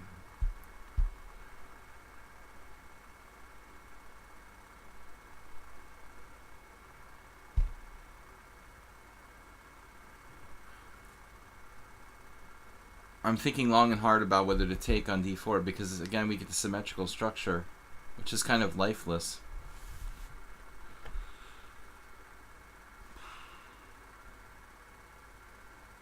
I mean, you can also play e4 here.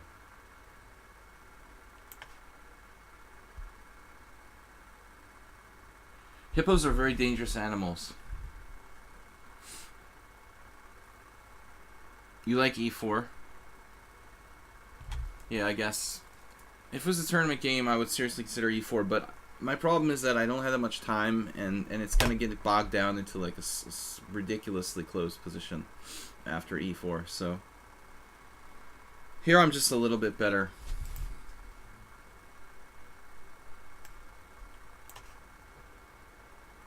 Try to soften him up. You know, he may regret playing that a4 because I have this access here, like I was talking about earlier. But I don't see any Morphy-like sacrifices. f3 is forced, and it's probably good. At the end of the day, I mean, it's possible that f3 is like a free tempo for white, even controlling some key squares. You don't need to think too long here. He's obviously judging whether to play like bishop f3 or something. I thought I weakened his structure, but I'm not sure if that's really the case.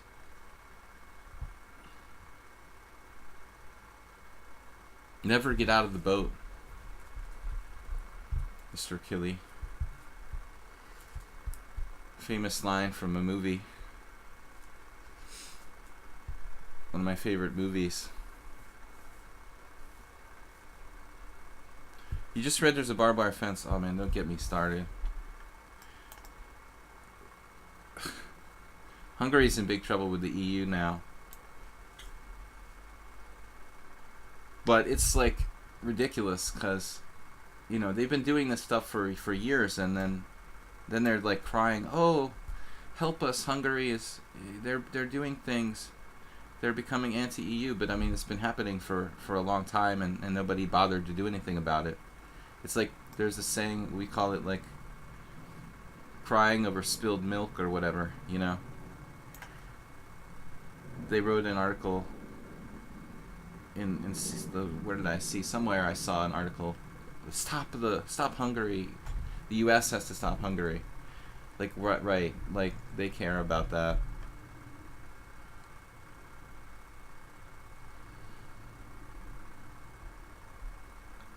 Yeah, I'm not going to get into politics, guys. But it's just a big issue in the EU right now. But it's something that should have been addressed when it first started, not like after it's out of control, you know.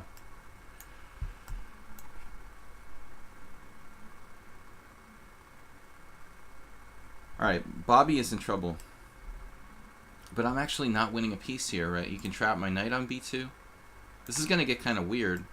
If I take on b2, I can play like bishop a3, but he can trap... I don't know if you should resign here, Bob. You can trap the knight on b2. You're probably not hopelessly lost. I don't know, where do we go? Queen c2? Queen c2, so that we have knight b1. The idea would be bishop a3, knight b1. So I feel like you resigned a little too early. You're not actually losing a piece. Politics is no good because, you know, everybody has different opinions, and we'll just be arguing about politics instead of playing chess. Blue chip sack. Alright. So, I'm going to play e4. But in the hippo, you should play a3. Another French. The second time I played e4 today, the second time I got the French. Let's try to play our silly system. Actually, blue chip sack is in 21.99. Here I am thinking he's like, look at him. He's got, let's add up the games. 32, 80, you're not allowed to play. You only have 91 non-bullet games.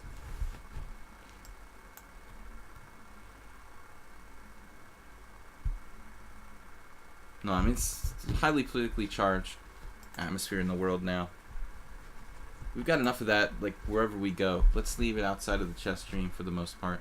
Unless I want to say something. I'm just kidding. But, I mean, sometimes I say stuff. But I just can't control myself, you know. It just builds up and you get fed up with stuff. But I don't want to make the stream a political one. Alright, b3. We got some sunlight coming in. It's not too bad yet. This is kind of a weird homemade system that I made up one time because I was sick of the closed positions that result from the French. I was thinking, this is like 20 years ago, but I just decided that I just wanted to keep the tension at all cost, basically. I played a lot of blitz games with this. This is a line. You were looking at it yesterday? That's kind of frightening. I just made it up, man.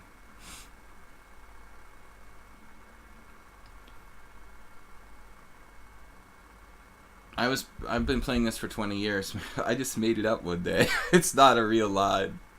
It's totally fishy for white. Somebody might out there, they analyzed all my blitz games for the last 20 years and started to claim it's a variation. Once I beat Kaidanov in a blitz game, that was like the highlight of my career with this. To win with white against Kaidanov.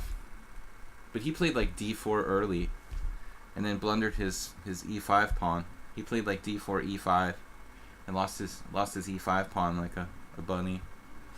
But black's playing very, very solidly here with maximum tension.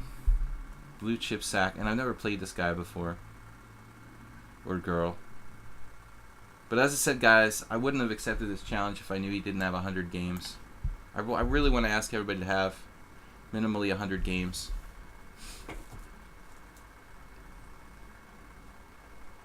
He's basically playing perfectly with perfect tension.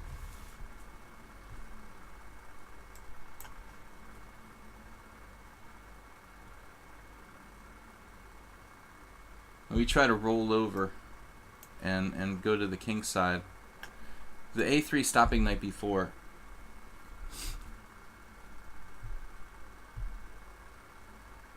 But I don't even want to pretend this is good for white. It's kind of coffee house and made up. Yeah, this guy's 21.99. I mean, that's a dangerous player.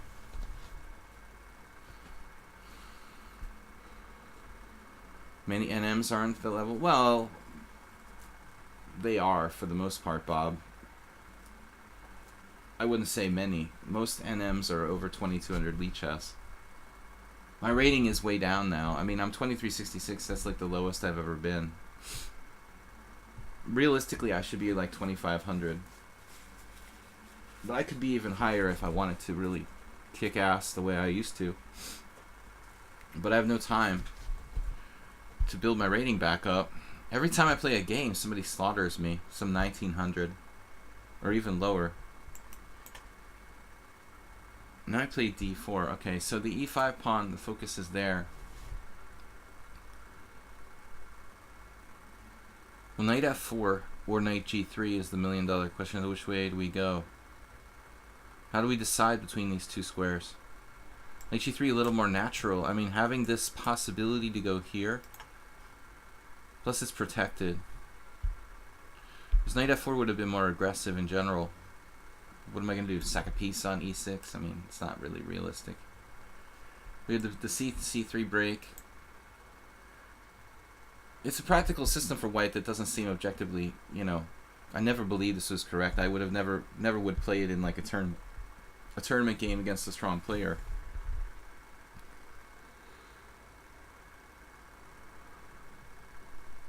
Humus. Post-humus. I played an unmarked FM a few weeks ago. An unmarked FM that bothers you? Secret FM? So Humus would make a good sparring partner. I never knew anything about the guy. He's young. But I see that he was streaming here. I think I don't play enough to even have a sparring partner. I'm totally out of practice, and I need a reason to play, but I need time, you know. I'm really focusing too much on teaching. Not too much, but I have to, you know. I wish I could just hit the lottery and retire from teaching chess. I would still stream and just play, you know. Not because I don't like teaching chess, but I like playing chess more. And I'm sorry that I can't get to play, you know.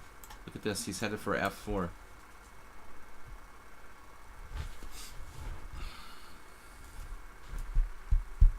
Rook e4.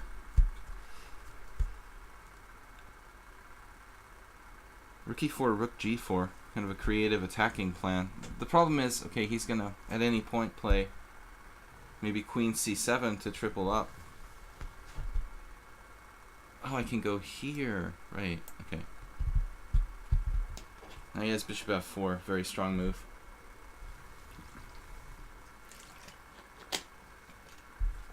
But anyway, I was going to play here.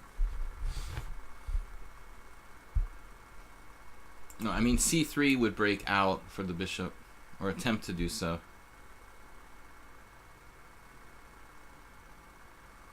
Retired German FM. But you were what? I didn't understand your comment. You said, I lose 50 points for one loss. I know, it's like constantly I lose 50 points for one loss. Every time I lose 50 points for one loss. I guess because I don't play that much or something. And I played g6. No, it has something to do with, like, if you don't play a lot, your rating changes faster.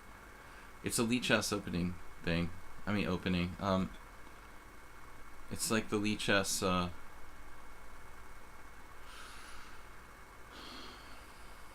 this is how the statistics work for the ratings, basically. So knight e4, bishop f4. I've got this bad glare on my screen here. Luckily, it's not right in the middle of the board. Otherwise, I have a good excuse. Should I play queen e4 anyway? Why not? No, he has queen a4, knight a5. Damn it. Although that might not be that strong of a move. It might drop a pawn, though. Alright. Yeah, he has knight a5. I'm really not trying to trick you. Sometimes I say stuff that's not true. Just kind of keep people honest, you know? Sometimes I throw out, like, comments and analysis that's incorrect, because people are, like, listening to the stream and trying to use my own comments against me. But not often, but sometimes.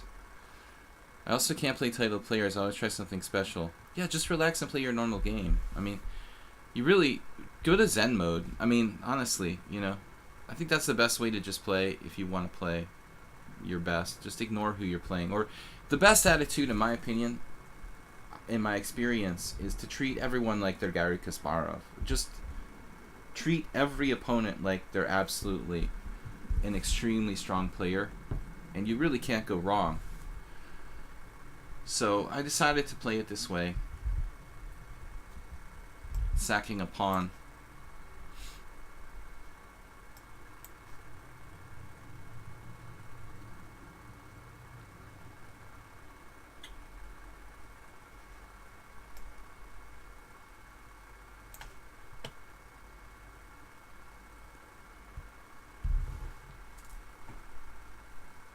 I don't have rook h4. We need to overprotect the center. I would think, though, we'd have some sort of realistic compensation here. Yeah, he's letting my bishop get back in the game. But he's going to have some pop with, like, f5. That would be a very double-edged thing to do.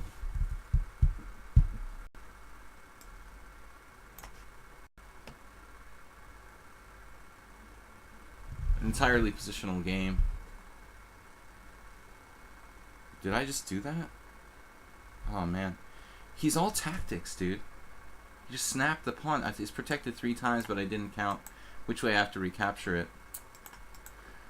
Man, this was tragic. I guess I have to play bishop f4 first. I just lost the second pawn. I mean, if it's 5-0, I could flag him, but here I'm just lost.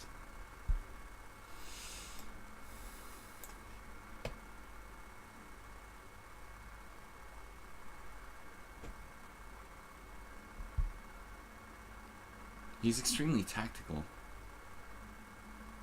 Opportunistic tactics. Just unsound. He probably could have done me in right away there. Now at least I can play f4 and stop him from immediately crushing me. Down 2 pawns with the rook that can't move.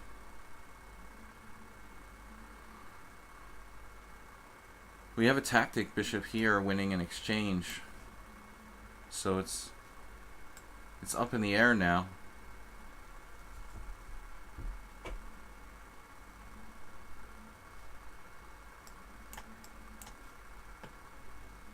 I'm afraid my rook is going to get trapped.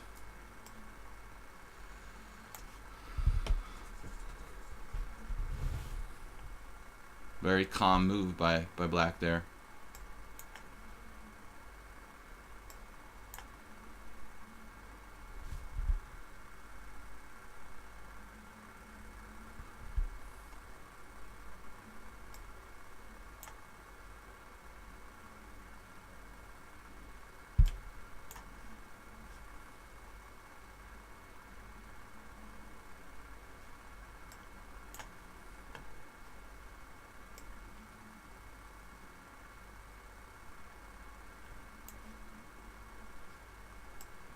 Fell for my little trick.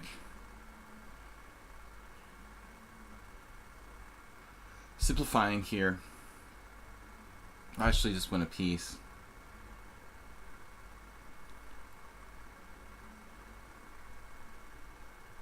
Not a quality game by me.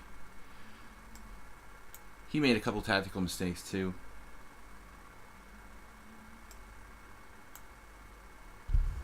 We're just up a rook.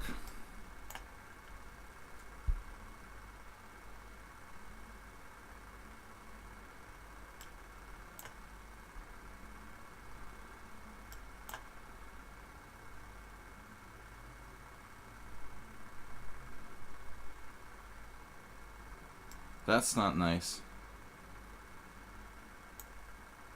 Let's keep it blockaded. He has a nice tactic. Rook c5, knight d4. It doesn't quite work though. I can throw in a check.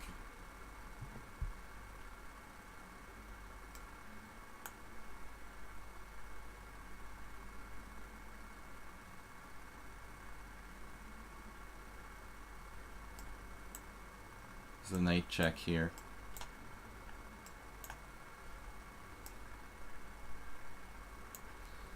Yeah, not really a good game. I dropped 2 pawns, then he dropped an exchange, then he dropped a piece. Playing like... So I don't think this is really a variation. I mean, it looks like it's normal up until this point, but... I mean, I don't know what you were looking at, Turkey Farm. But this bishop d3, it's extremely rare. I mean, at least at the tournament level. It's kind of made it up. Scoble. Scoble's up next. What time is it? So we got 30 minutes left in the stream, guys. Scoble, thanks for subscribing. Same to you, Clash Kid, and everyone else here, JCS. Thank you guys for subscribing. I feel kind of lucky to get away there. I can't wait to see what he plays against the Aliakin's defense. Because Scoble has a gambit repertoire. Oh no, knight c3. That's not fun. He won't overextend himself.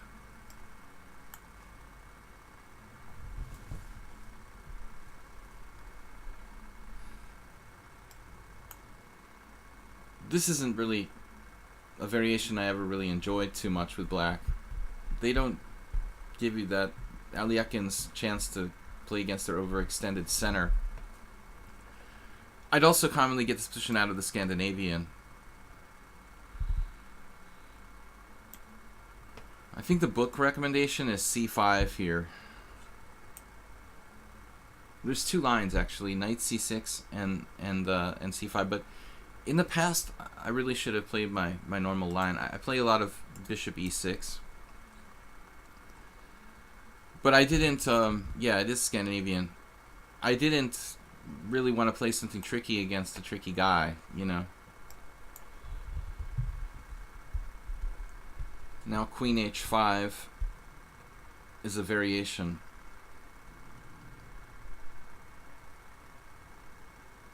No, maybe not in this position. Now I can play knight a5, going for the bishop pair. Just don't play bishop g4 no matter what you do. But it's a good philosophical question for black. You know, is it worth it to spend all this time to grab this bishop on b3 at the end of the day?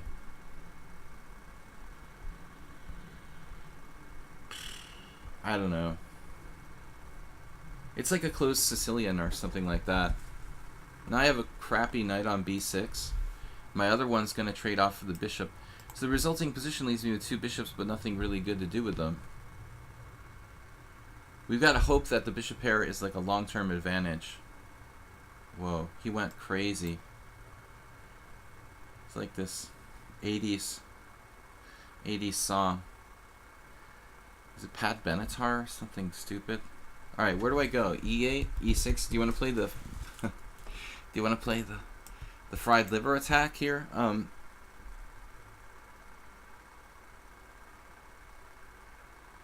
How does this work, man?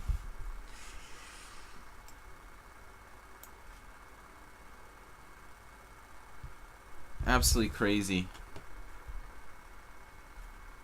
Ugh. Ugh, knight c6. You guys didn't like knight c6?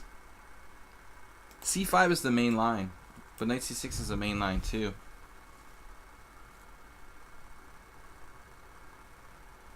I've never been happy with any of the lines for black.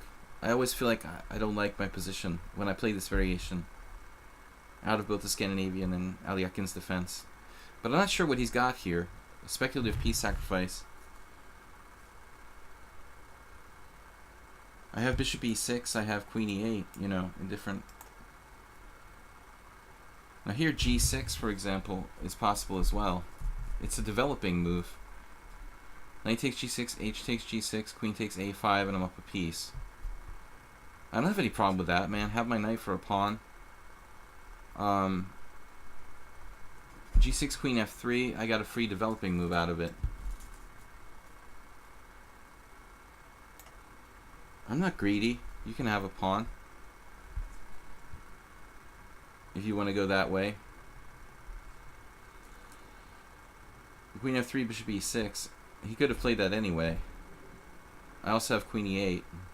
This is not sound. Guys, next stream tomorrow, nothing. But Sunday is a simul. 30-30 simul.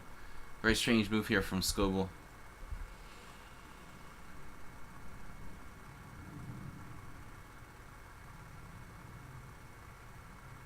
The computer is probably not agreeing with this. Okay, a practical move.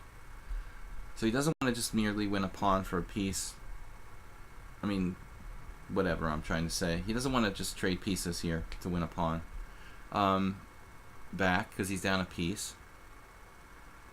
But he really doesn't have threats. I guess I should just play bishop g7. Famous last words.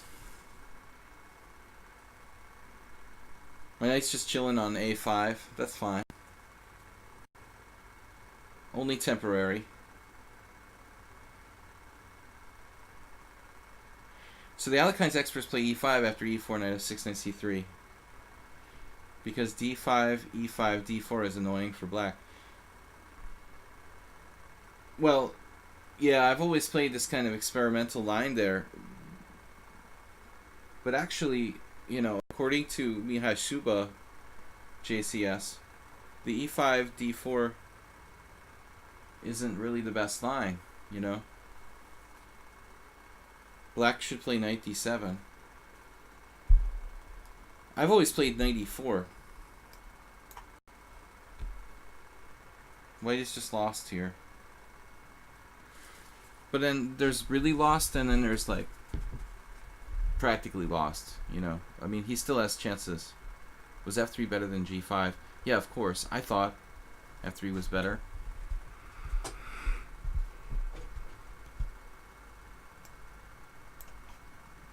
I'm just trying to trade pieces at this point. He's down a piece. I mean, that's it.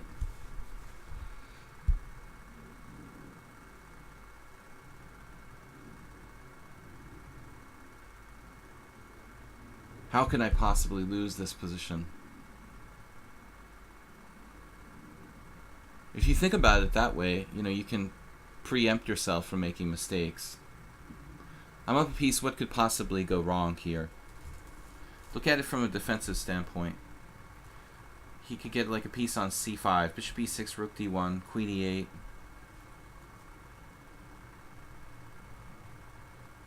I guess knight e4 I have queen d5 very effectively. So you can't do knight e4 right away, but maybe rook d1, queen e8, knight e4. Then I have queen c6 very effectively. Okay, he'll have f3 or something like that.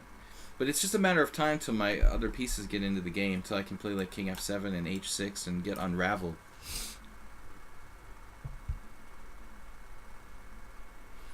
So honestly, I think JCS d4 is one variation there, but you know, the most important is like just pulling the knight back to d7, and the risky variation is knight e4.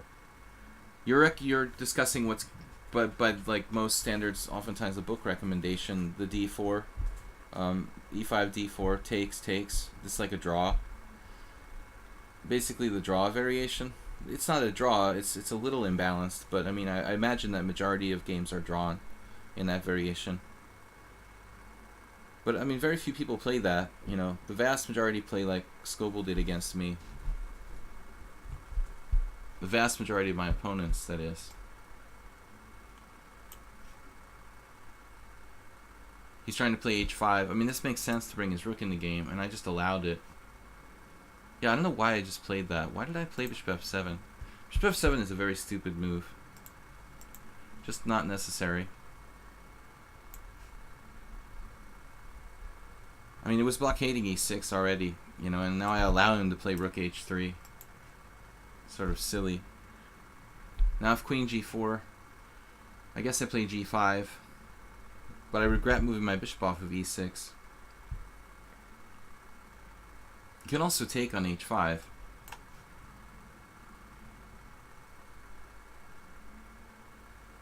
I don't think he can sack a piece here. He'll have f4 maybe, ultimately. This is hanging. Shankland would take that. We saw like the chess 960 yesterday. Tobias Yabatis here on the stream, he actually showed us the Shankland Vacher Lagrave game from chess 960 in the World Chess Capital, and that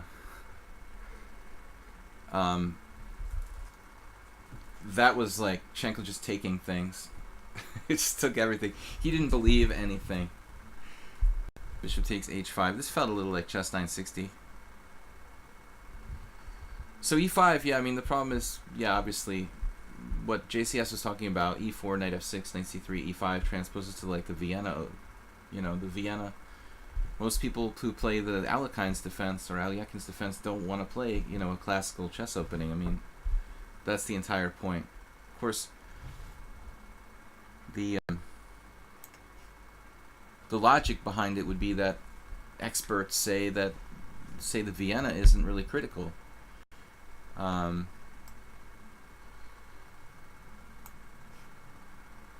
Lack of squares on the fourth rank there. He's running out of ammunition. Bishop f4. Sorry, f4 is his last hope.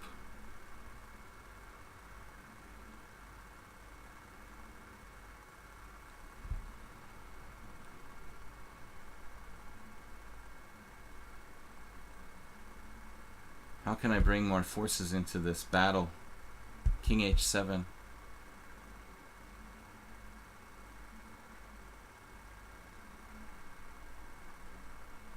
I mean, f4 is clearly on the way.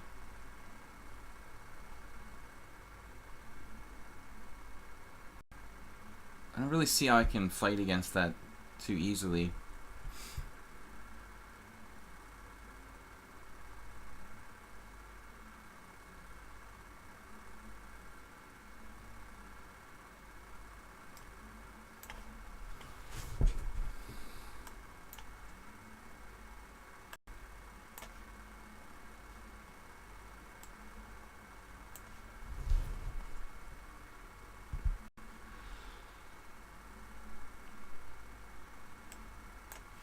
Feels a little like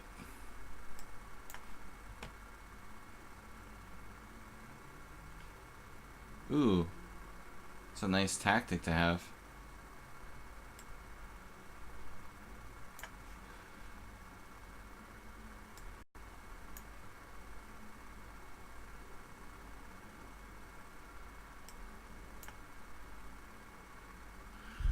Alright, not enough. We got time for 2 more games, guys. At least. Probably 2 more.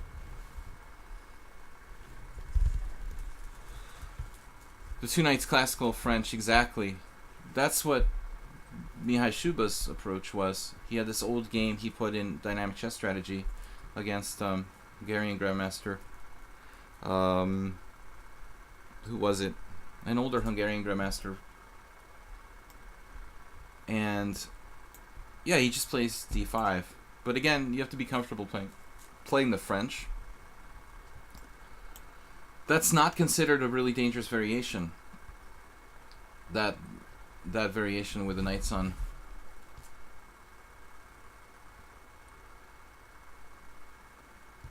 Well, the 2 knights isn't forced, right? You play e5, knight d7. You can play a classical French.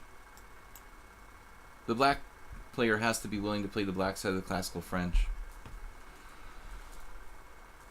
It's the same problem either way. I mean, if you play the Alekhine's defense, you probably don't play e4, e5 or e4, e6. So that's why I don't play that. I didn't traditionally play those openings. So that's why I play separate variation. We've seen this again recently. I don't know if this was against Filthy Bishop or not. But who played this against me recently? It involves monetary contribution. But it's not a lot of money in the grand scheme of things. It's a very, very small amount. Microscopic, in fact. But I appreciate you guys for subscribing to the stream.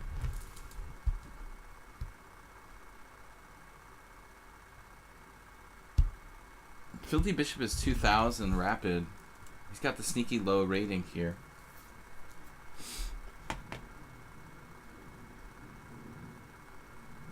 What is my plan in this position?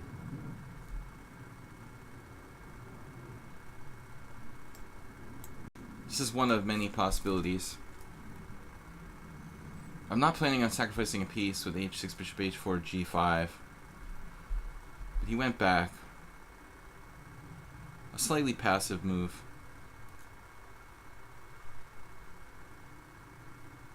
What if I go here and we play it like a Petrosian Queen's Indian where I haven't had to play the stupid move a3?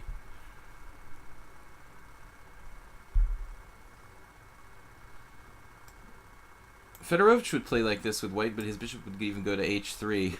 That would be an interesting plan. I had a game with John like that. Filthy Bishop seems pretty strong. How much is beer in Budapest?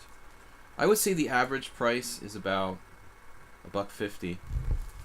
But I'm talking about buying it in a, in a restaurant or pub or something. You can buy it by the can for like the equivalent of $1. And you can get really cheap beer, even cheaper than that. I could have just won a pawn. I'm an idiot. I need to pay closer attention, guys. You got distracted. You distracted me with beer. That's not fair. That's not nice. You made me not win a pawn, JCS. Dude, I mean, you just ruined my whole position with the beer distractions. If you have Amazon Prime, you can use that exactly for a discounted subscription. JCS, what a timing for this beer comment. Now his position is completely okay. You're asking me Bob, you're asking me what an average beer costs in the USA? That's kind of weird. Now my queen, I don't know about it on b3 here. It seems irrelevant once he's achieved d5. You should well know what the price of beer is. It probably skyrocketed in South Carolina in the last day or so, Bob. North Carolina. Both.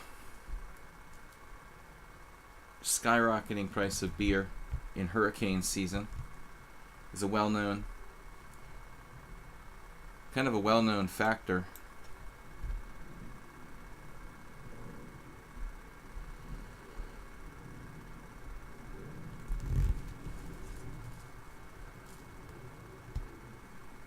Alright, I'm gonna do it.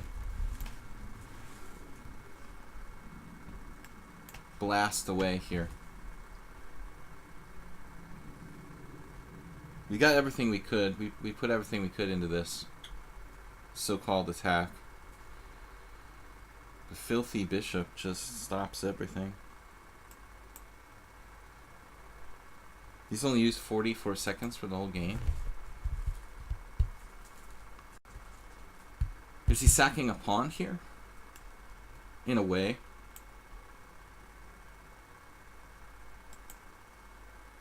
I mean, I can't just not win a pawn. A second chance to win a pawn.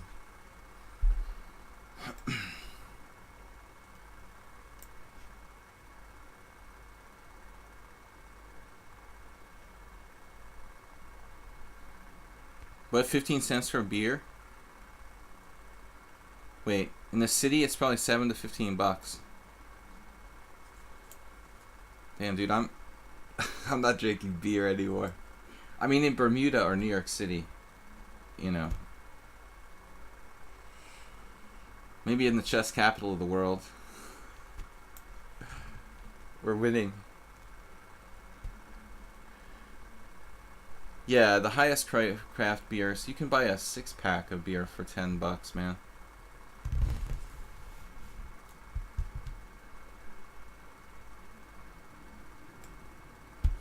People ask me all the time, why do I live in Hungary? Obviously, I live here for the cheap beer.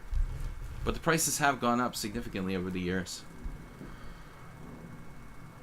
Back in the day, it was like the equivalent of like 40 cents American. Now we're up to $1.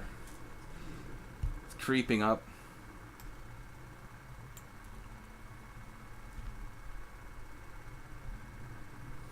No, Hungary doesn't use the euro, and I don't think they're going to be using it anytime soon after the latest debacles.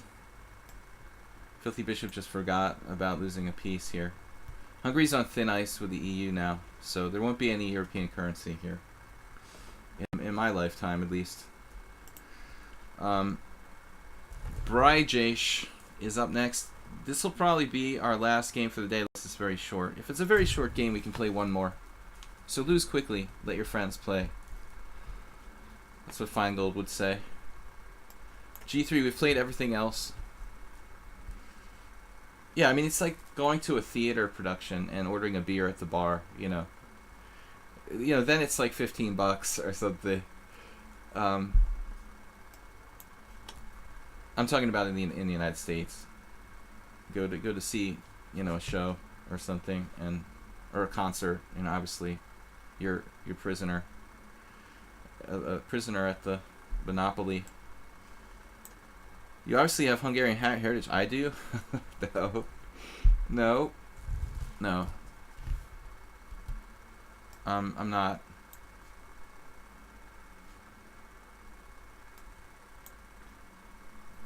I just come for the free beer. Let's see, 392.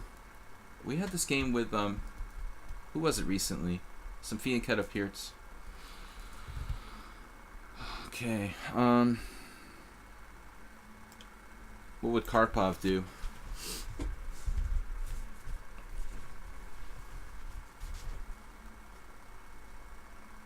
In small towns, cheap beer is probably $7 for a 12-pack. We're talking about the United States again. I love beer conversations. Beer pricing. $7 for a 12-pack. That's some serious. What's the cheapest beer you can buy in America? Another conversation. A4.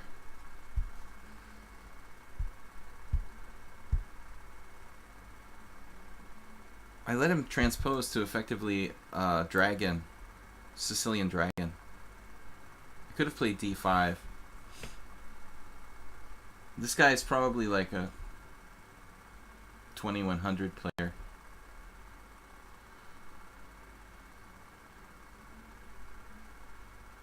sophisticated transposition of opening from Pierce to dragon effectively.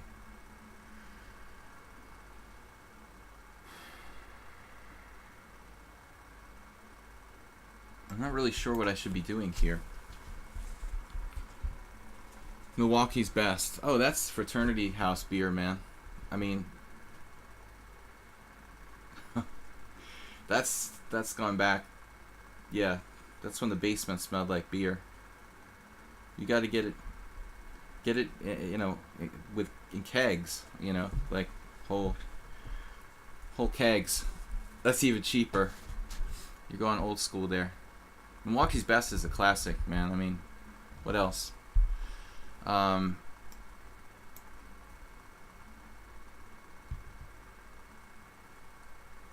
That was one of our standbys. The cheapest beer money can buy.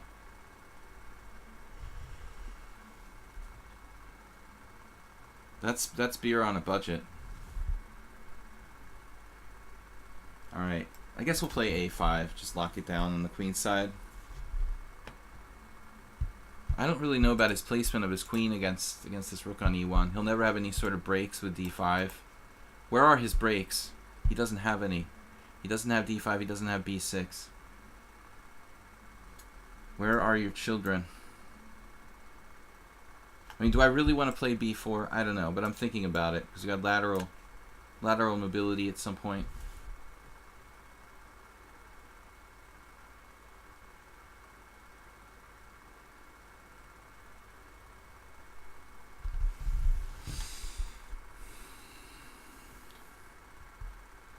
Possibly the last game for the day. We might have time for one more.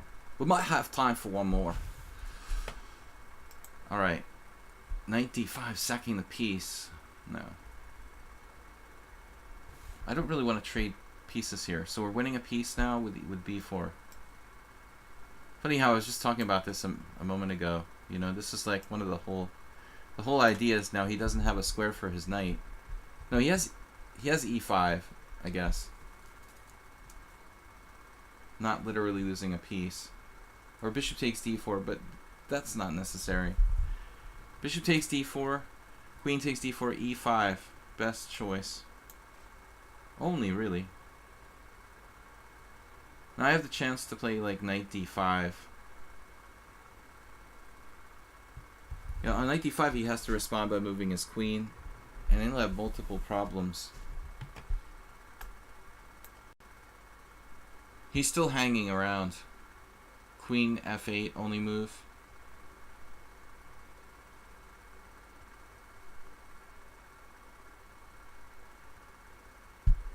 I presume I have attacking chances. Black stays alive though. Never in one of my streams have we like discussed the price of beers with such detail. It's kind of funny. All right, now he's gonna defend everything.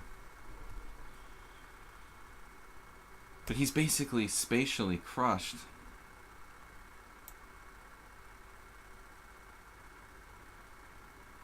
Something in me wants to play queen h6 even though it trades queens. This position is a beautiful thing. But it's still hard to finish him off. Maybe f4, f5. What would...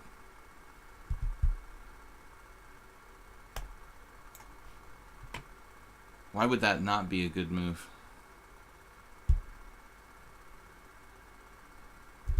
Bud Light. Man, Bud Light is overrated. I hate American beer. I'm not a true nationalist. Alright. Pawn takes f4. Once you've lived in Europe, I mean, you kind of lose the desire to drink American beer. I don't know why. You realize, oh, there's other kinds of beer out there. G takes f4. This is terrible for black. He's going to get roasted on the long diagonal. His center is non-existent. My knight is crushing him. No, I know that, Bob. There's a lot of microbrews and stuff, but they give me headaches, you know. They put weird ingredients in the microbrews.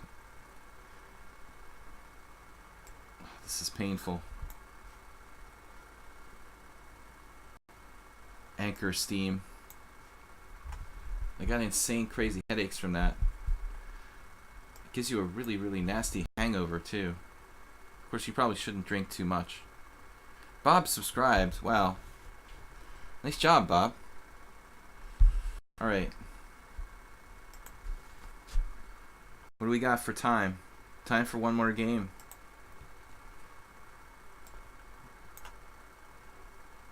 Let's just checkmate him. Fish Cow subscribe. We got double subscriptions. Thank you guys. That looks good with the new notifications. Alcohol gives me headaches. It's Friday night, guys. Where are you going tonight? The Rook finally gets to play a role. Know your role, Mr. Rook. Wrap it up. Always mate with the smallest. You're supposed to elegantly mate with the smallest material, but I don't see I can mate with like a bishop. How do I mate with the bishop here? I have to mate this way. This is the only mate I could see. Okay, last game, guys. Priley. Priley, do you have 100 games? 39. P. Riley. Otherwise known as Priley. Arsenal fan Rich, well, he could really contribute. He's going to be sad that he missed this discussion. I played literally every other move today.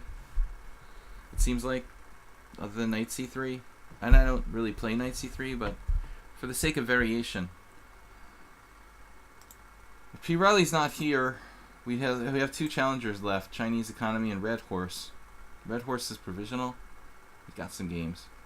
Red Horse challenged me to some games like when I wasn't playing lately. Would you say the name Magnus chose, Dr. Druckenstein, was a bad influence on young players? Absolutely. He's a wannabe drinker. There's nothing more sad than that, really. Alright, I don't think P. Riley's here. We're going to abort the game. Chinese Economy. Magnus is just a wannabe. Nothing sadder than that. Alright, Chinese Economy, are you with us? You were commenting earlier. I've always wanted to call Magnus a wannabe, you know, but I never really had the appropriate... topic, you know, or category to call him a wannabe in. Obviously not in chess. You can't do that.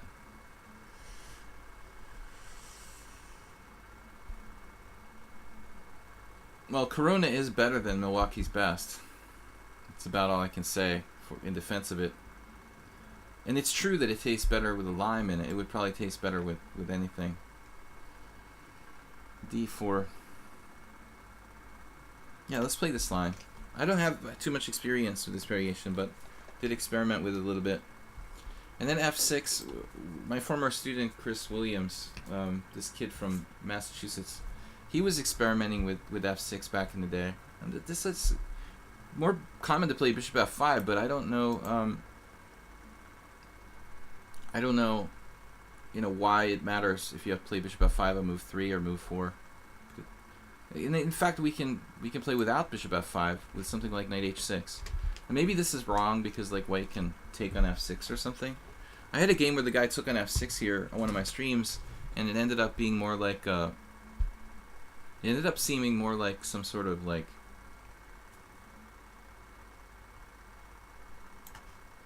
I want to say exchange French. The newest Mexican beer is Modelo. But how new is it? You know, I'm curious about that. I've seen the commercials. It's like Mexican beer. It's like Mexican beer, but more like upscale.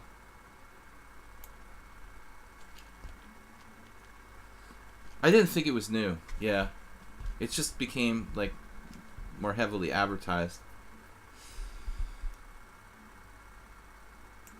They got a really big television, campaign going on for Modelo.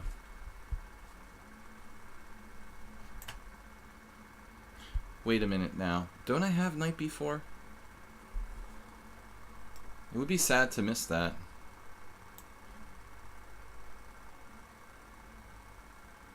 This just appeared. Brand new. It's like Modelo. Yes. So, we got that knight there, the fishing pole.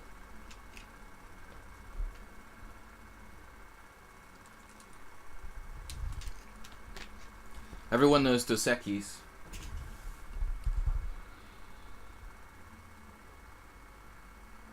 I went to school with a guy that's father was one of the owners of Corona.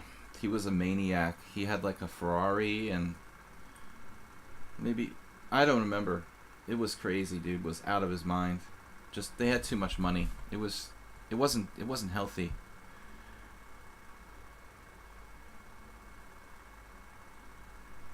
He did crazy stuff because he had too much money.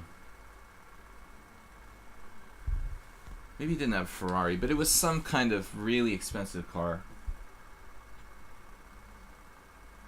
Maybe it wasn't a Ferrari. I get, how you exaggerate stories as you get older. It was an absolute nutcase. Yeah, but this was back in the day. I mean, this might have been before Corona was owned by... This was probably before they were bought. I'm not sure. I'm that old, Bob.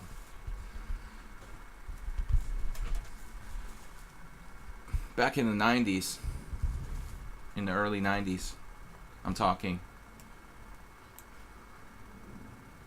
You have to look up when the deal was done. Pontiac Fiera. No, it was something expensive. I forget. Alright, bishop c2. But that's what money does to you. It just destroys you. So guys, just send hundreds, not thousands, okay? For donations. You don't want to destroy me completely. Just support me in a positive way. If you're going to send in donations, just make it under 5 digits. King d2 now, walking out into the center. Our last game for today. Bishop c2. That's the move you want to play. It's like aesthetic. Weakening his structure with b3. I can actually trap his queen with bishop c2, b3, b5. Or almost trap his queen.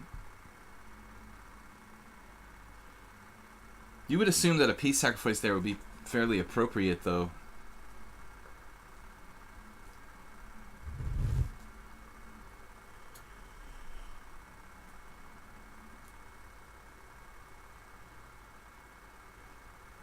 Would I want to just get out of town here?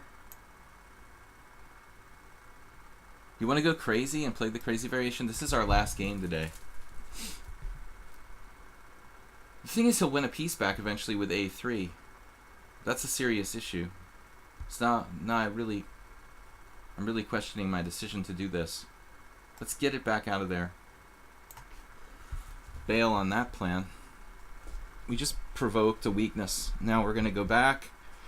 He can't take because of, I guess, the d4 pawn falling. So still he has a3. Then I have knight c2. Then knight takes e4. It gets really weird. a3, knight c2, knight takes e4, d takes e4, king takes c2. Maybe white's better here. I guess I blundered with bishop e4. Maybe it was just a Porsche. It was a Porsche. Porsche.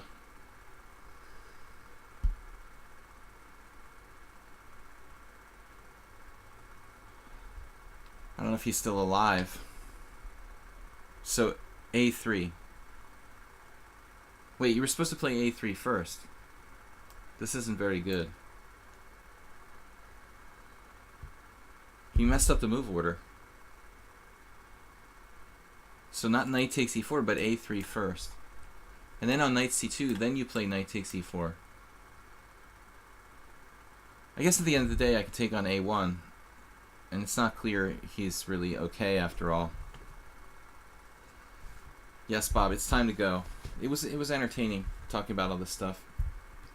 Last game for today, guys. We're going to be playing a simul on Sunday. It'll be 6:30 p.m. CEST.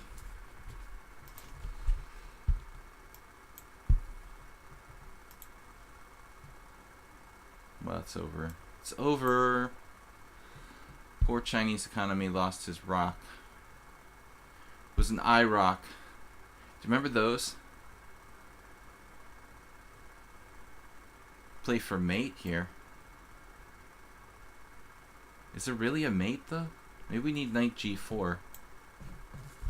I rock 10. What is that, a Pontiac? It's a kind of Camaro. I'm so 80s. Dude, this is mate. Alright, way to finish the day today. Just before we go, let's see what I was supposed to do in that critical position where I freaked out after king here. There's so many good moves. Yeah, he got caught in the crossfire. After knight b4, I guess white is like losing. King f2, which seems weird because of knight g4 check, turns out to be the best move. I'm never revealing my first card, Bob. It's too embarrassing. I'll talk to you guys later. We'll see you on Sunday, 30:30 time control here. 20 plus players. Thanks, Soltigo, for moderating. If you did, I don't know if he was here. I think he was lurking around. But thanks everybody for behaving yourselves. I'll see you on Sunday. Thanks for subscribing and supporting the stream. You can make donations via PayPal or Streamlabs here through the Twitch channel, and bit donations are always welcome.